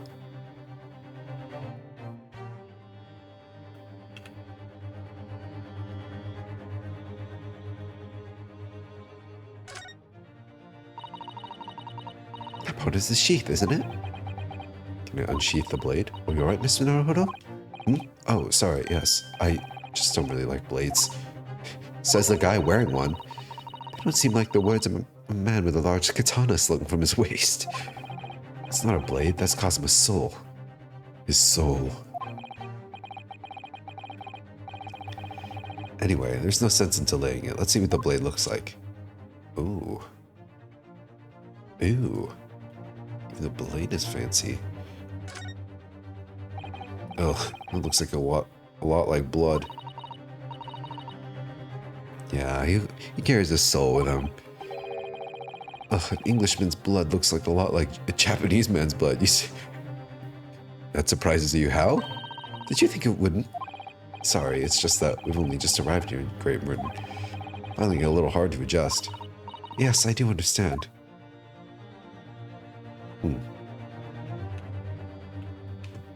Alright, well, that seems to be it. Omnibus. What do we have here? Phoenix Wright Omnibus? What? Huh? What are you doing here, Nick? You travel back in time to start a fucking bus company? Can't find anything out of place? Well, I can. What the fuck was that?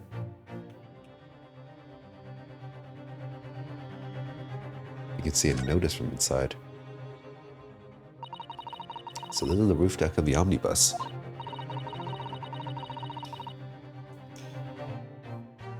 Oh, you must have a wonderful view of London streets from up here. So people just sit all the way up here in the bitter winter nights with cold air rushing past them. You have to pay money to do so? You can't imagine how cold it must feel. That just made me think of something horrible. Can you imagine being dragged around the city in the freezing cold as punishment? Perhaps that is the real price you pay to stay out late.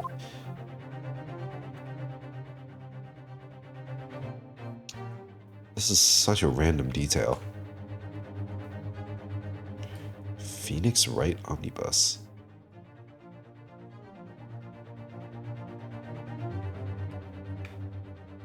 It's bus number 418.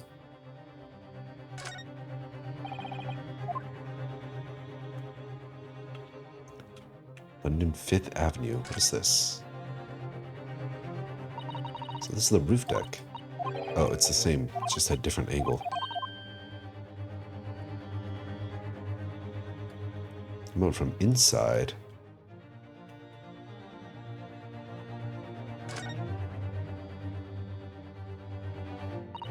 Well, let's open the door and go inside, shall we?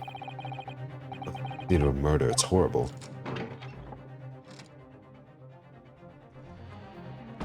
Whoa. This is cool. Anything out of place on the floor? There's a handle here. The seat has a handle, it seems. Ooh. What have we here? A chest. Can we get some loot? There's all sorts of equipment that might be needed to keep the omnibus running. Feeding tubs, shoes to repair wheels, blankets, horseshoeing tools. So it's a storage compartment for the coachman to keep his things, it seems. There doesn't seem to be any space for passengers to stow their luggage, that's for sure. Well, I don't imagine it would be very convenient for that purpose anyway. I feel like someone could easily hide in there, though. Look, if Naruhodo can hide in a little tiny-ass suitcase, let alone a wardrobe, this place could easily hide someone. Can I not, like, inspect the chest? Can I find some legendary loot inside?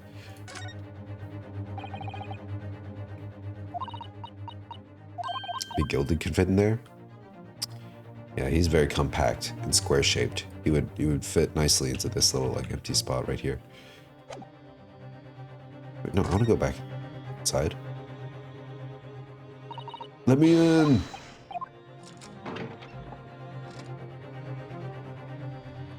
Okay. No, wait, fucking right-click takes me back. How does right-click send me back? It literally says in the bottom right, Z to go back. Alright, what is this? Great exhibition. Oh. Focus being drawn to the Crystal Tower. Oh my god.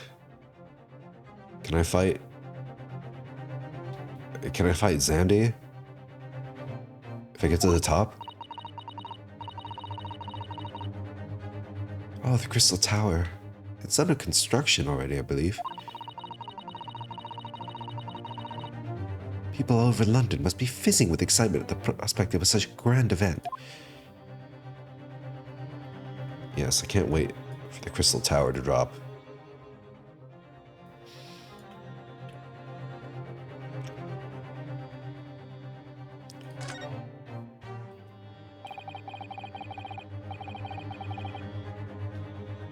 Who's partying up? 24-man alliance. That's blood that's soaked into the seat. The victims, obviously. Yes, and that seat would be clearly visible from the roof deck. Did you really stab somebody in full view of other passengers like that, I wonder? Well, it was after dark, and there was a lamp on in there, so perhaps the culprit couldn't see anything outside through the skylight. Whichever way you look at it, it doesn't seem like it was a planned attack. What does this say? Oh, there's possessed... Oh. Oh, it's the same thing. Oh, it says London Crystal Tower, yes. Was that the same as this notice at the bottom? Nope. Just a bunch of Crystal Tower stuff. Can I look at the roof? I can. Anything strange on the roof? There's nothing obviously, like, out of place aside from the handle. This handle looks unique, doesn't it?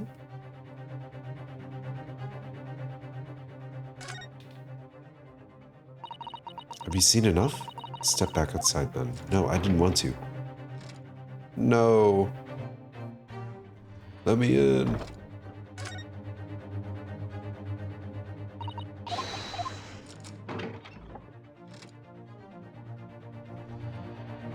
To inspect the sunroof from here. Skylight. That's what I meant to say. No handle or catch. Let's see. Well, that gave us fuck all. Except the detail that you can open the seat, which, well, if anything, that has to be important detail. And that this thing is named Phoenix Wright, apparently. Perhaps Naruhodo looked at this and really liked the name, so he wrote it down for one of his ancestors to use as a baby name. I don't know.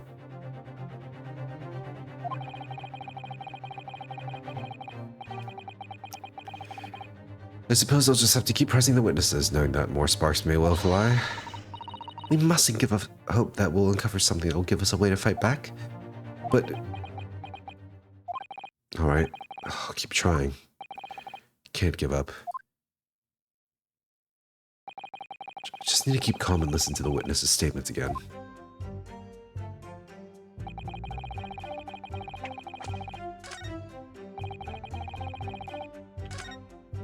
Alright, this is the last statement here. Maybe there's something interesting. This one. What exactly did you see? I'll be the passenger collapsing on the floor. By the passenger, obviously you're referring to the victim, Mr. Mason, the brickmaker. Hold on. The photograph, he wasn't collapsed on the floor, he was still in his seat. The fuck are you talking about? Another passenger had that knife in his hand, like this. The passenger, you obviously are referring to the accused, Mr. Magnus McGilded. Plunged it down like this. Stabbed it down in the belly. What? That doesn't make sense at all with the picture. You have to stab forward, not down. What?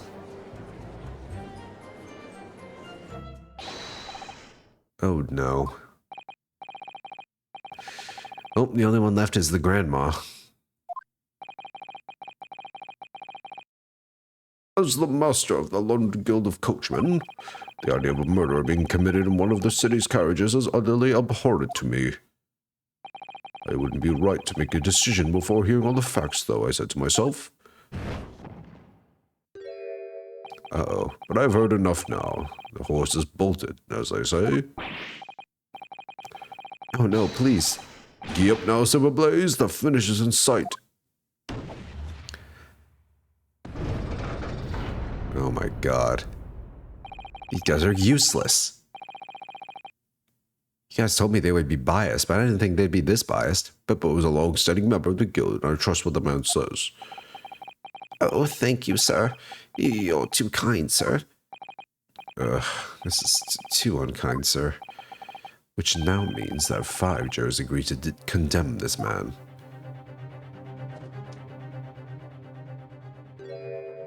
Welp. Madame Juror number 6. Yes, dear? What can I do for you? You have heard the testimonies of the witnesses in the stand. Oh yes, I certainly have. Still got my hearing, you know? Then pray tell, why are you yet to pronounce your leaning? Well, dear, the thing is, I'm a creature of habit, me. I always go to the park at around this time of day, and sit on a nice bench and get on with my knitting. Let's go, Granny. There's a lovely little park near just where I live. McGilded Park, it's called. The gentleman donated it to the city, you know, to put a smile on Londoners' faces, he said. I can't imagine such a fine young gentleman would have it in him to take another man's life. He's always doing wonderful things for the city. Yeah, he hasn't. You have a stabbing license, mate. Yeah, I got it right here. How many Londoners live with their heads in the clouds? Do you people not know what kind of a man Magnus McGilded really is? What kind of a man is he? A philanthropist, Magnus McGilded, has enough wealth to purchase the entire city he claims to value so highly.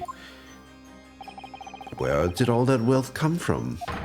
Your client is a Shylock, sir, and one with the very darkest of souls. What? Stone the crows! McGilded lends money at an extortionate rates of interest, so his victims have no hope of repaying him.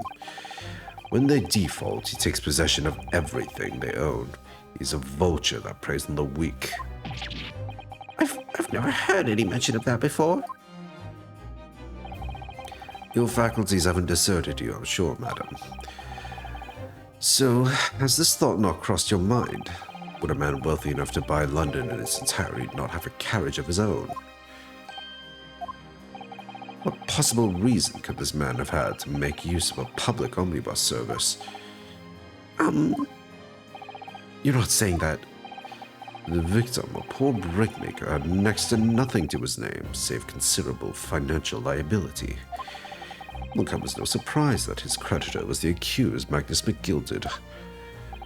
But let it also be known that the very day Mr. Mason was killed was the final repayment date for his debts. Good gracious. It is a wig. He is bald. You should be proud of your baldness, Judge. Like the other judge we know so well. The brickmaker was destitute. He had lost his house. He had not a shilling with which to repay his debts. And in the end, this pitiful soul had the very last thing he owned taken from him, his life. By the merciless philanthropist pretender, Magnus McGilded. I don't believe it. Oh, let's go, Sasato. If I might add something briefly. Mrs. Sato? You claim that the victim had been lent money by Mr. McGilded, but where's the evidence to support your claim? Show me the evidence. What? Huh? Oh my god. The fucking aura on this guy. Pray forgive me the discourtesy of filling my hallowed chalice in a court of law. Aha, there it is. Lord Van Zeek's hallowed chalice. Dude's just drinking wine in court? Okay. His drinking's alright. Considering the juror just took a swig of his flask. How can this be considered acceptable? But I find myself in unexpectedly good humor. I had heard ladies from the Far East could show great courage, but I didn't expect to experience it myself. As judicial assistant to defense, I'm simply doing my job. What a pity that your display of courage is in vain. This is the debtor's ledger, which details all monies loaned by the accused. You'll find the victim's name clearly recorded inside. Oh. You just swore on that flask. Are you ever gonna take a sip, bro? Give me some. Allow me to present this ledger as evidence.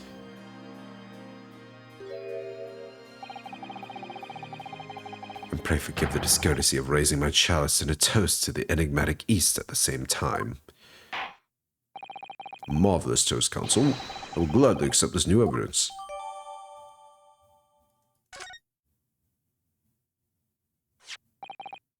Oh yes, 20 guineas. The victim owed a considerable sum. And the accused made quite certain he had ample recompense.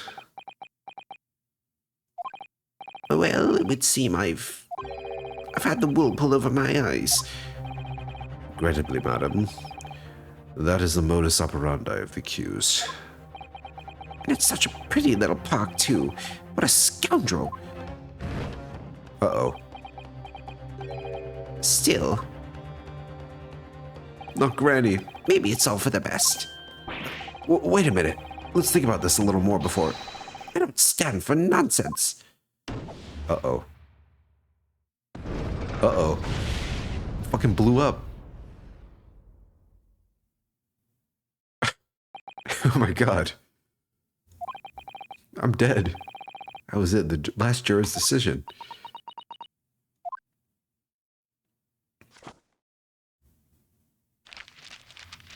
Come on. What does your little book have? According to this Encyclopedia of British Law, all members of the jury have concluded that the defendant is guilty. Court proceedings are suspended. The presiding judge will deliver the final verdict and sentence.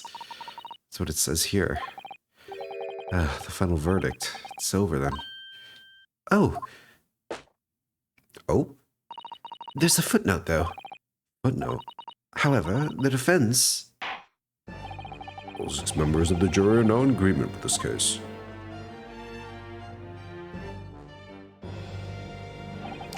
Allow me to convey my respect for your swift and righteous decision.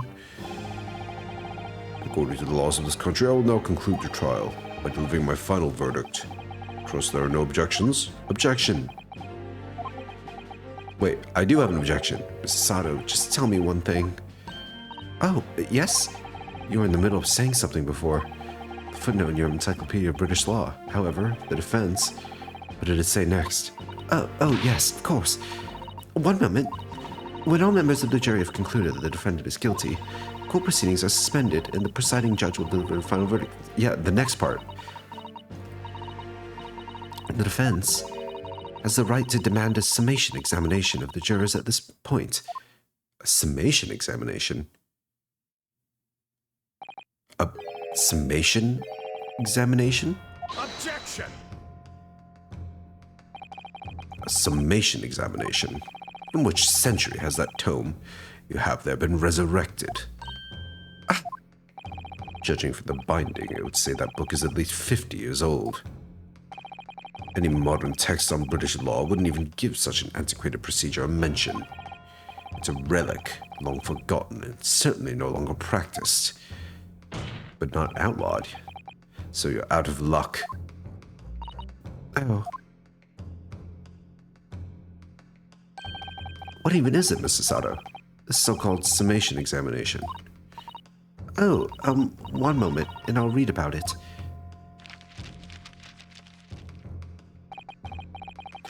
Oh man, we could have easily presented the evidence, photograph evidence, to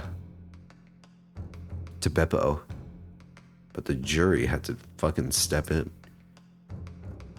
You would demand the right to a procedure before you even understand what it entails. Typical Nipponese. Okay, now he's just racist. Alright, Mr. Naruhodo, I think I understand. It seems that under this procedure, we would be able to appeal to the members of the jury. To do what, exactly? Appeal to them to change their leaning and reverse their decisions. It says here that, if successful, the proceedings of the trial must be resumed. Make them reverse their decisions. Yes, in times gone by, barristers would use a summation examination to attempt to influence the jury's decision. That procedure became something of a formality with no practical benefit, really, so it rather fell out of use. I wonder why. Because it was devoid of purpose. Changing just one member of the jury's mind would be hard enough, let alone several. No self-respecting defense barrister would even assert his right to try in this day and age. Still, I don't see any mention of the procedure actually being formally revoked. What are you suggesting? I'm suggesting that although it may be antiquated and largely forgotten, it isn't yet extinct. What do you think, Mr. Naruhodo? Well, it's our only hope. Summation examination. The last possible option. Do we assert our right to carry it out or admit defeat? No. We do this. Cosma. We hold a soul in our waist. The defense wishes to assert its right to a summation examination, my lord. Objection! London is the capital city of the most powerful nation on earth. We have a duty to the world to exemplify the very highest standards of judicial procedure. Summation examinations are an embarrassment that should remain buried. Objection! But if it's our right, it's our right. I believe it could prove vital in this trial.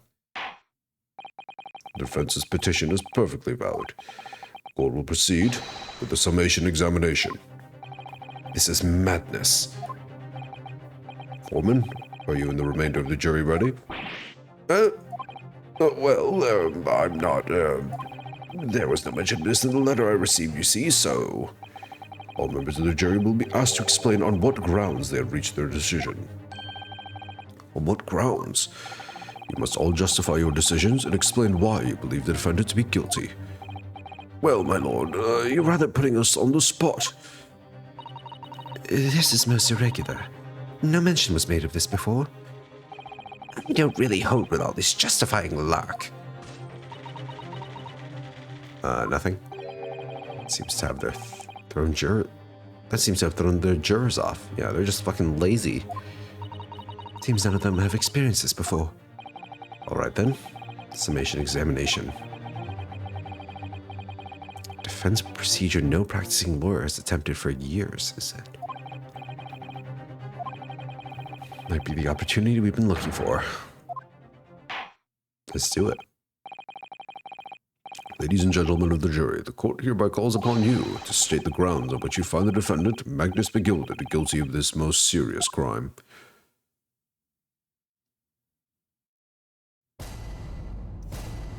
Judicial findings. Dude, there's so many, like, new things in this game. I love it.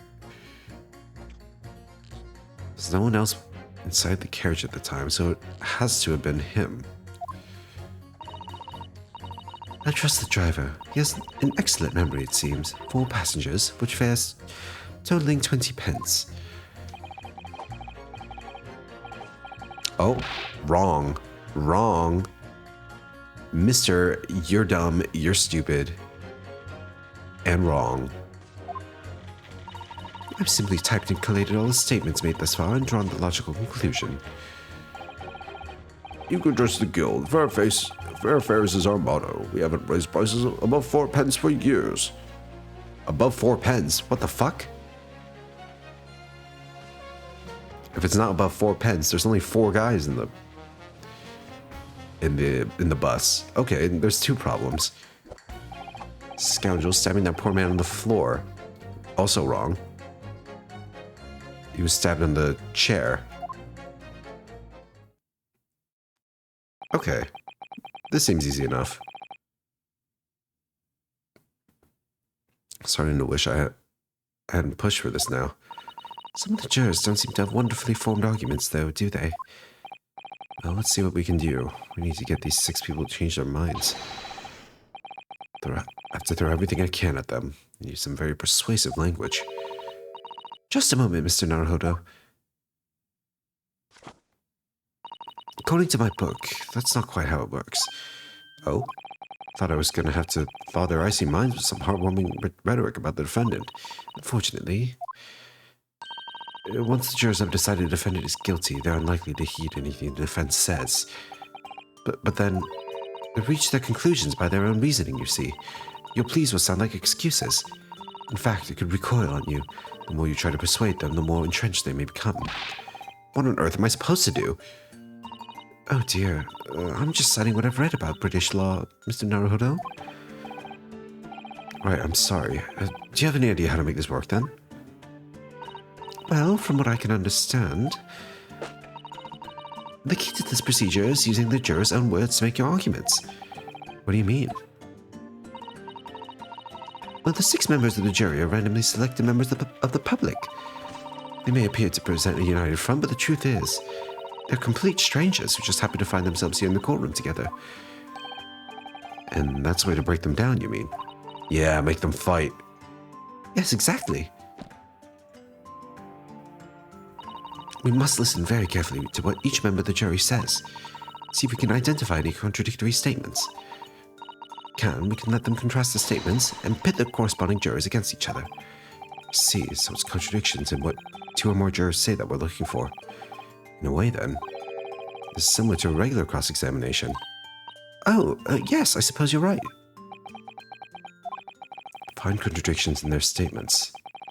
Pit the jurors against one another to break them down. All right, I might be able to pull this off.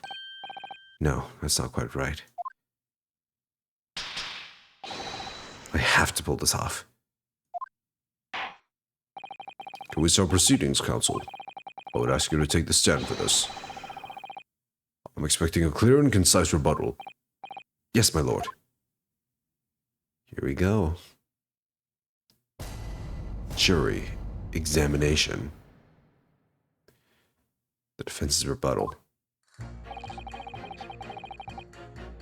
All right, so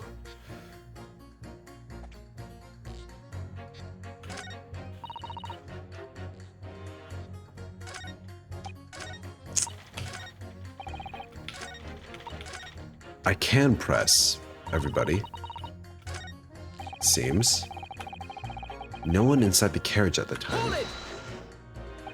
Certainly, these testimonies we've heard suggest the victim and Mr. McGilder were alone inside the carriage. Precisely my point. But could there be some other explanation, something we haven't considered yet? Such as? Someone hiding in the seat, perhaps. Perhaps that's something we could all work out together now. Now listen here. Maybe you don't know how things around here work around here because you're from foreign climes. We're here to inform our opinions as individuals, and I have. Ugh. Oh dear, he doesn't appear to be in the mood to consider an alternative point of view, does he? No, I'm going to have to pit the jurors against one another, as Sato-san said. Alright, well, let's just do the obvious one first, I guess. Let's try pitting you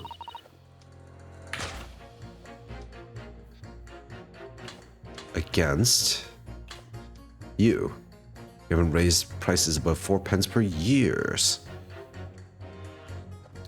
Now, fight! Objection! Those two statements clearly contradict each other. They do? Explain yourself, counsel. Me? Oh dear, what have I said? I swear on Silver Blaze's main name, I haven't the first idea what you're talking about. Dude, look at him walk back and forth. This is sick. According to the group testimony we've heard so far, there are 4 passengers on the omnibus on the night in question. Dude, this is peak. The technology, the moving camera. According to the coachman, Mr. Beppo, he took 20 pence in fares. Quite right. I have those precise details typed neatly here in front of me. And juror number 5 also told us the following. Fare for the omnibus is always 4 pence.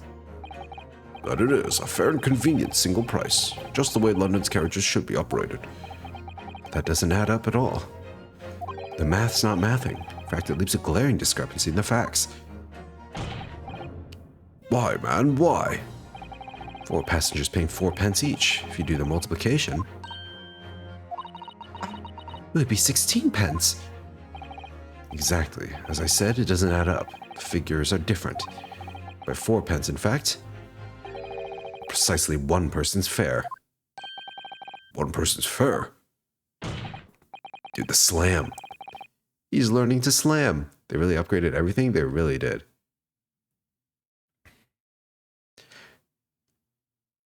In other words, on the omnibus that night, it's distinctly possible there's another passenger we've heard nothing about. Good gracious. Dude, he's doing points too. This can't be right.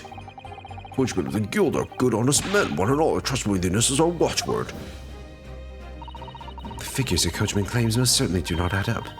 Your watchword, good sir, is a fallacy. I beg your pardon? Mr. Guildmaster, I think you ought to consider that if this trial were to end now, the news will surely spread all over London. The news that one of your coachmen tried to hide the fact that he lets nefarious characters ride his omnibus. All right, then, how do I make it so that this miserable trial doesn't end, hmm? Here we go. Well, according to my own book here, you simply launch a ball of fire onto the innocent side of the set of scales. Now hold your horses there, coachman. We're all in agreement. Why do you have to go and... Wait till I get my hands on you, Beppo? Uh-oh. Oh, here we go. Tip the scales. Oh, this is all very irritating. Begging your pardon, sir. I'm going to do the same.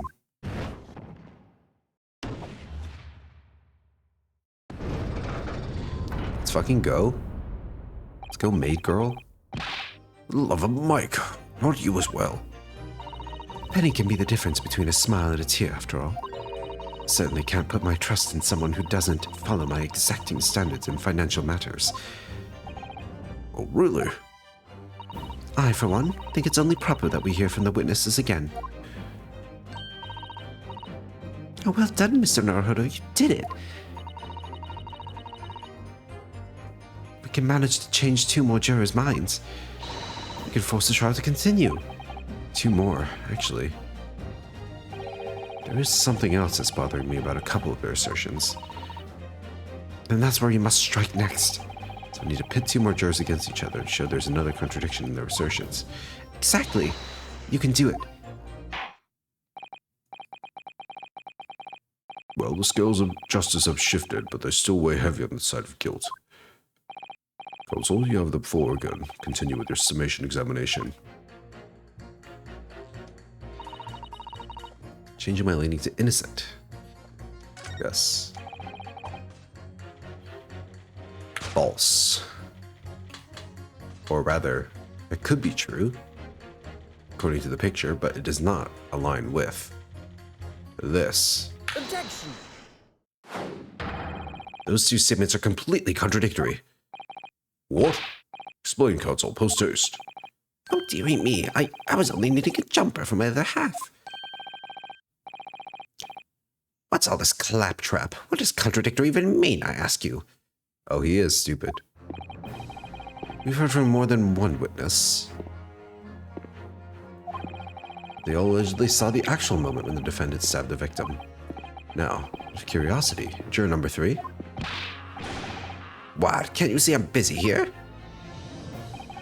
How would you say the defendant stabbed the victim? What sort of motion was it? Want to test me, do you? It was like this. Stuck the fellow next to him without even getting up, like the prim banker said. No, so was Mr. Fairplay's testimony quite true? Now then, juror number 6? Oh, is that me, is it? What can I do for you, young man? How would you say the defendant stabbed the victim, madam? Oh, well, dear, as far as I understand it, it was like this. He stabbed the poor man after he'd collapsed on the floor. The coachman said so. Now don't move. Take a look at these two jurors. He stuck the fellow next to him without even getting up. And he stabbed the poor man after he collapsed on the floor.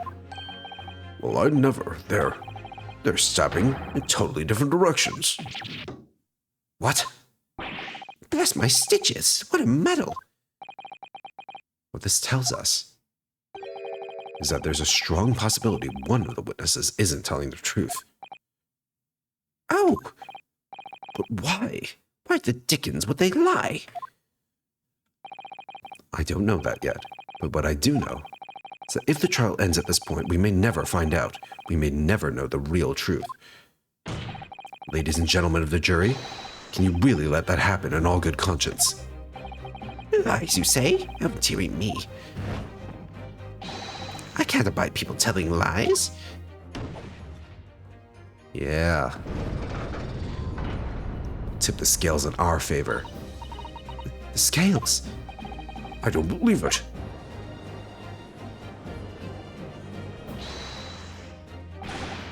Wait! Now hear this, my fellow jurors. I warn you, you cannot listen to this man. Look at him in his black suit. He's clearly some devious Eastern sorcerer using magic on us all. Okay, buddy. Yes, I'm using my ancient Asian mysticism on you. Ooh. If I could use magic, do you think I'd be putting myself through all this? Answer me this, Dark Jinx. New Jinx regional form unlocked? You got another racist? Yeah, big shocker. Me? What exactly is the problem? What of it? Two witnesses have slightly different recollections of events. What of it? Let's say the Shylock did stab the victim as he was sat next to him on the omnibus. The young dandy saw him do it. And now let's just say the victim collapsed on the floor, and then the Shylock stabbed him again. And this old lady saw him do it. Well, what's to say that didn't happen like that, You calling a dandy, sir? Why, I should take this knife to you. Who are you calling old? Why, I should take this needle to you. Ugh, they're ready to kill each other now. Good, that's what we want. We want blood. Could the foreman of the jury be right? Did the two witnesses see two different moments of the same crime?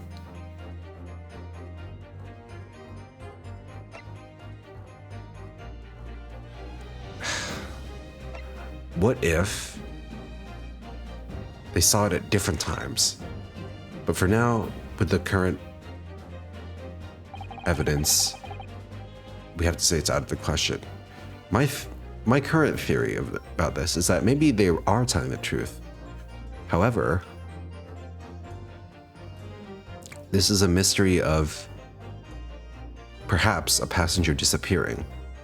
Obviously, the compartment in the omnibus is significant, right? That was the only thing we could inspect inside there. So What if the killing on the floor happened first? Someone saw that. And then perhaps he saw the culprit prop the victim up on the chair, making it look like he stabbed him while seated, and then hid. That could be two different moments of the same crime. What is it, you dark jinx? Come on, up with it.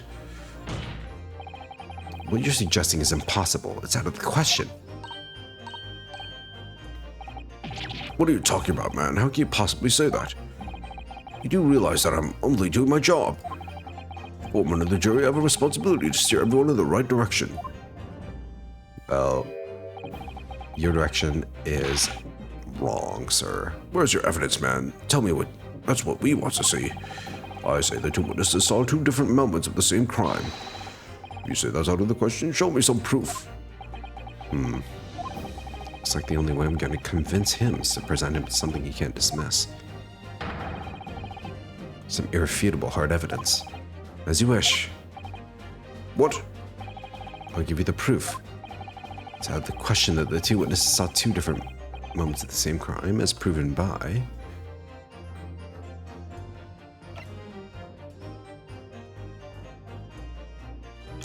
autopsy report. It's a single stab wound. So you can't have two stabs. Take that! This is the victim's autopsy report. According to what's written here, Mr. Mason was stabbed in the abdomen. Only once. Only once? It's quite simple. The victim was stabbed precisely one time. Which means these witnesses can't possibly have seen it happen two different times. Here. Alright, I can see defeat.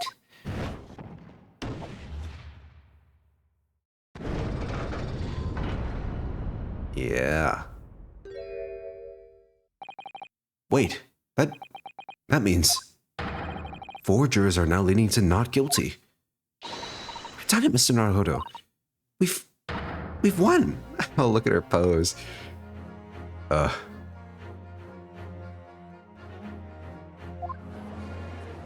She melts my heart. What are you playing at, you dandy fool? Shut your trap, sir. No one deceives me. But we had a consensus. I said shut your trap. She is cute. Must protect. I know a liar when I see one. And if a chap ever dares to cross the threshold of my shop, I'll take this razor-sharp blade and shave every last hair off his head. Oh. Bro, just don't do that. Please tell me he's a barber. Well, in a quite remarkable turn of events, the defense summation examination has flipped the balance of the scales of justice. I gotta say, these scales are like a Pokemon gym ass design.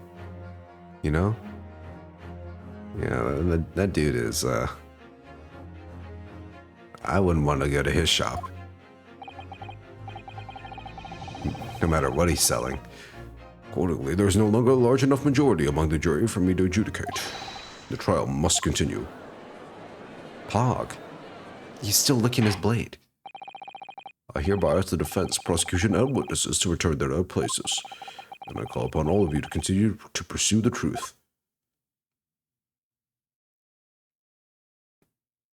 Alright, so is our cross-examination gonna resume, or what?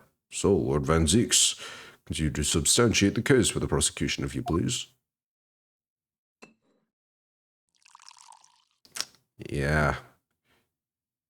You'll be drinking yourself to sleep tonight.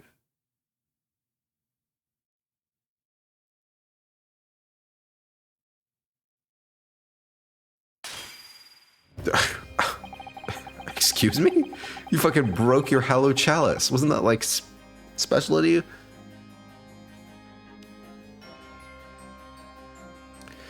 Having savored the richer aroma of the carmine contents of this hallowed chalice. Dude, who is this diva? Fucking wasted all that expensive ass wine too. Look at that bottle. It may seem crass to crush it to dust. Pray forgive the discourtesy. Lord Van Zieks. Oh, is it cold in here or is it just me?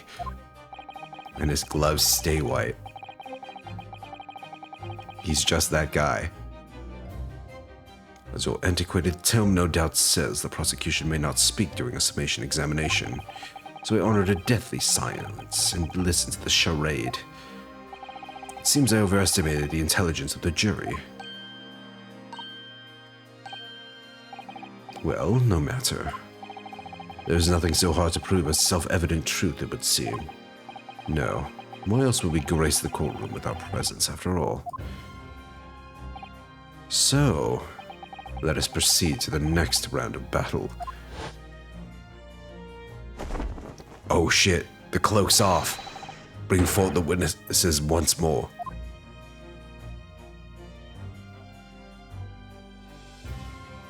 He's getting serious. Full military mode, man. Damn. I trust you heard the summation examination we have just had to endure. Oh, yes, sir. That I did, sir. Of course I heard it. Oh, yes, sir, I heard it. You, sir, on the end, the coachman, I believe it's Beppo. Beppo? Yeah, he's locked in. Yes, sir, my lord, sir. It transpires that in your previous testimony, you were attempting to veil the presence of a fifth passenger in your omnibus. You'll be found guilty of perjury.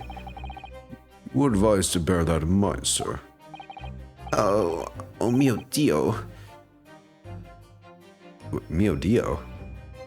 Is he from Spain? What is this?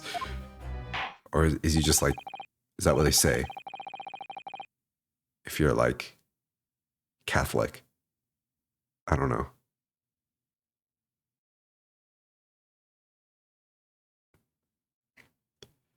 Now, the witnesses I hereby call on you to testify before the court again.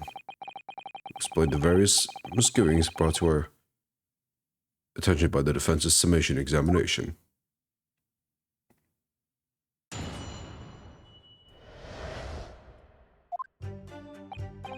I only carried 4 passengers that night, I swear it, but Well, I for one was told I had to pay 5 pence for the bus.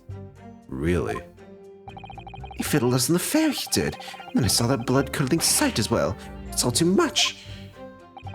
I tell you, I saw McGilded stabbing that man. Everything I said before stands. Well, yes, he stabbed him. Yes, he did. I think so. Yes. You think so? You think so?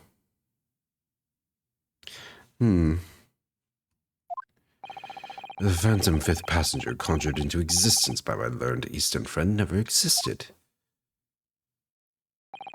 This confusion has arisen from the coachman's sly little cousinage, is what I'm thinking what this word is.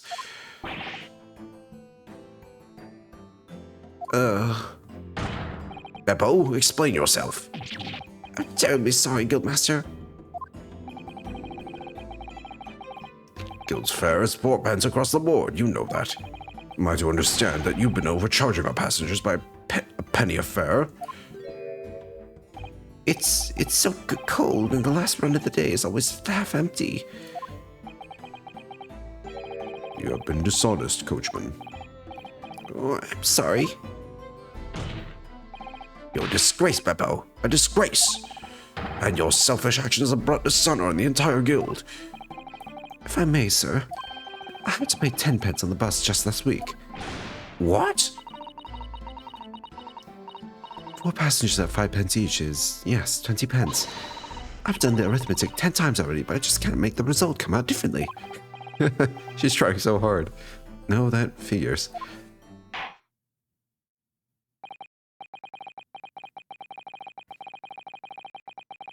Although it would appear that one of the aforementioned misgivings has already been explained. So, counsel for the defense, your cross-examination, if you please.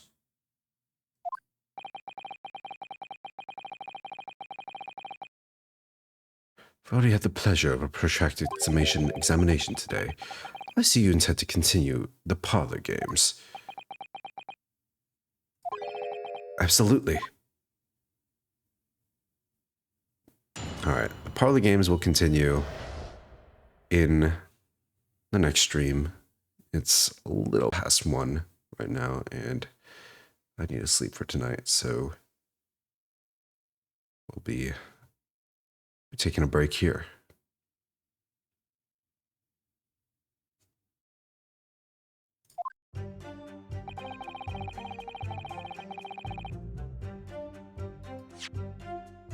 Let's save.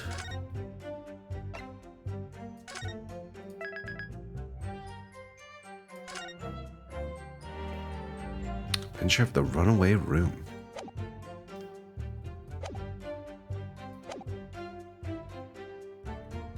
You're very welcome, Sandy. Glad you enjoyed. Alright, well, before I sign off here, let me see if there's anyone I could possibly raid.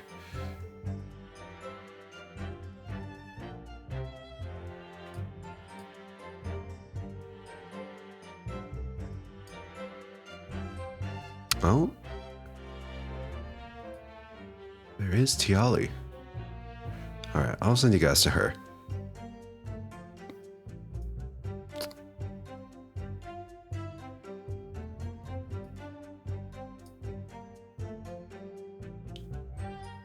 Alright then. Well, that's it for me. Thanks all for watching. We'll be back. Usual day, usual time. You know where to find me. Twitch.tv/dha. You can watch the VODs at my VOD channel. Sub to that. You won't regret it.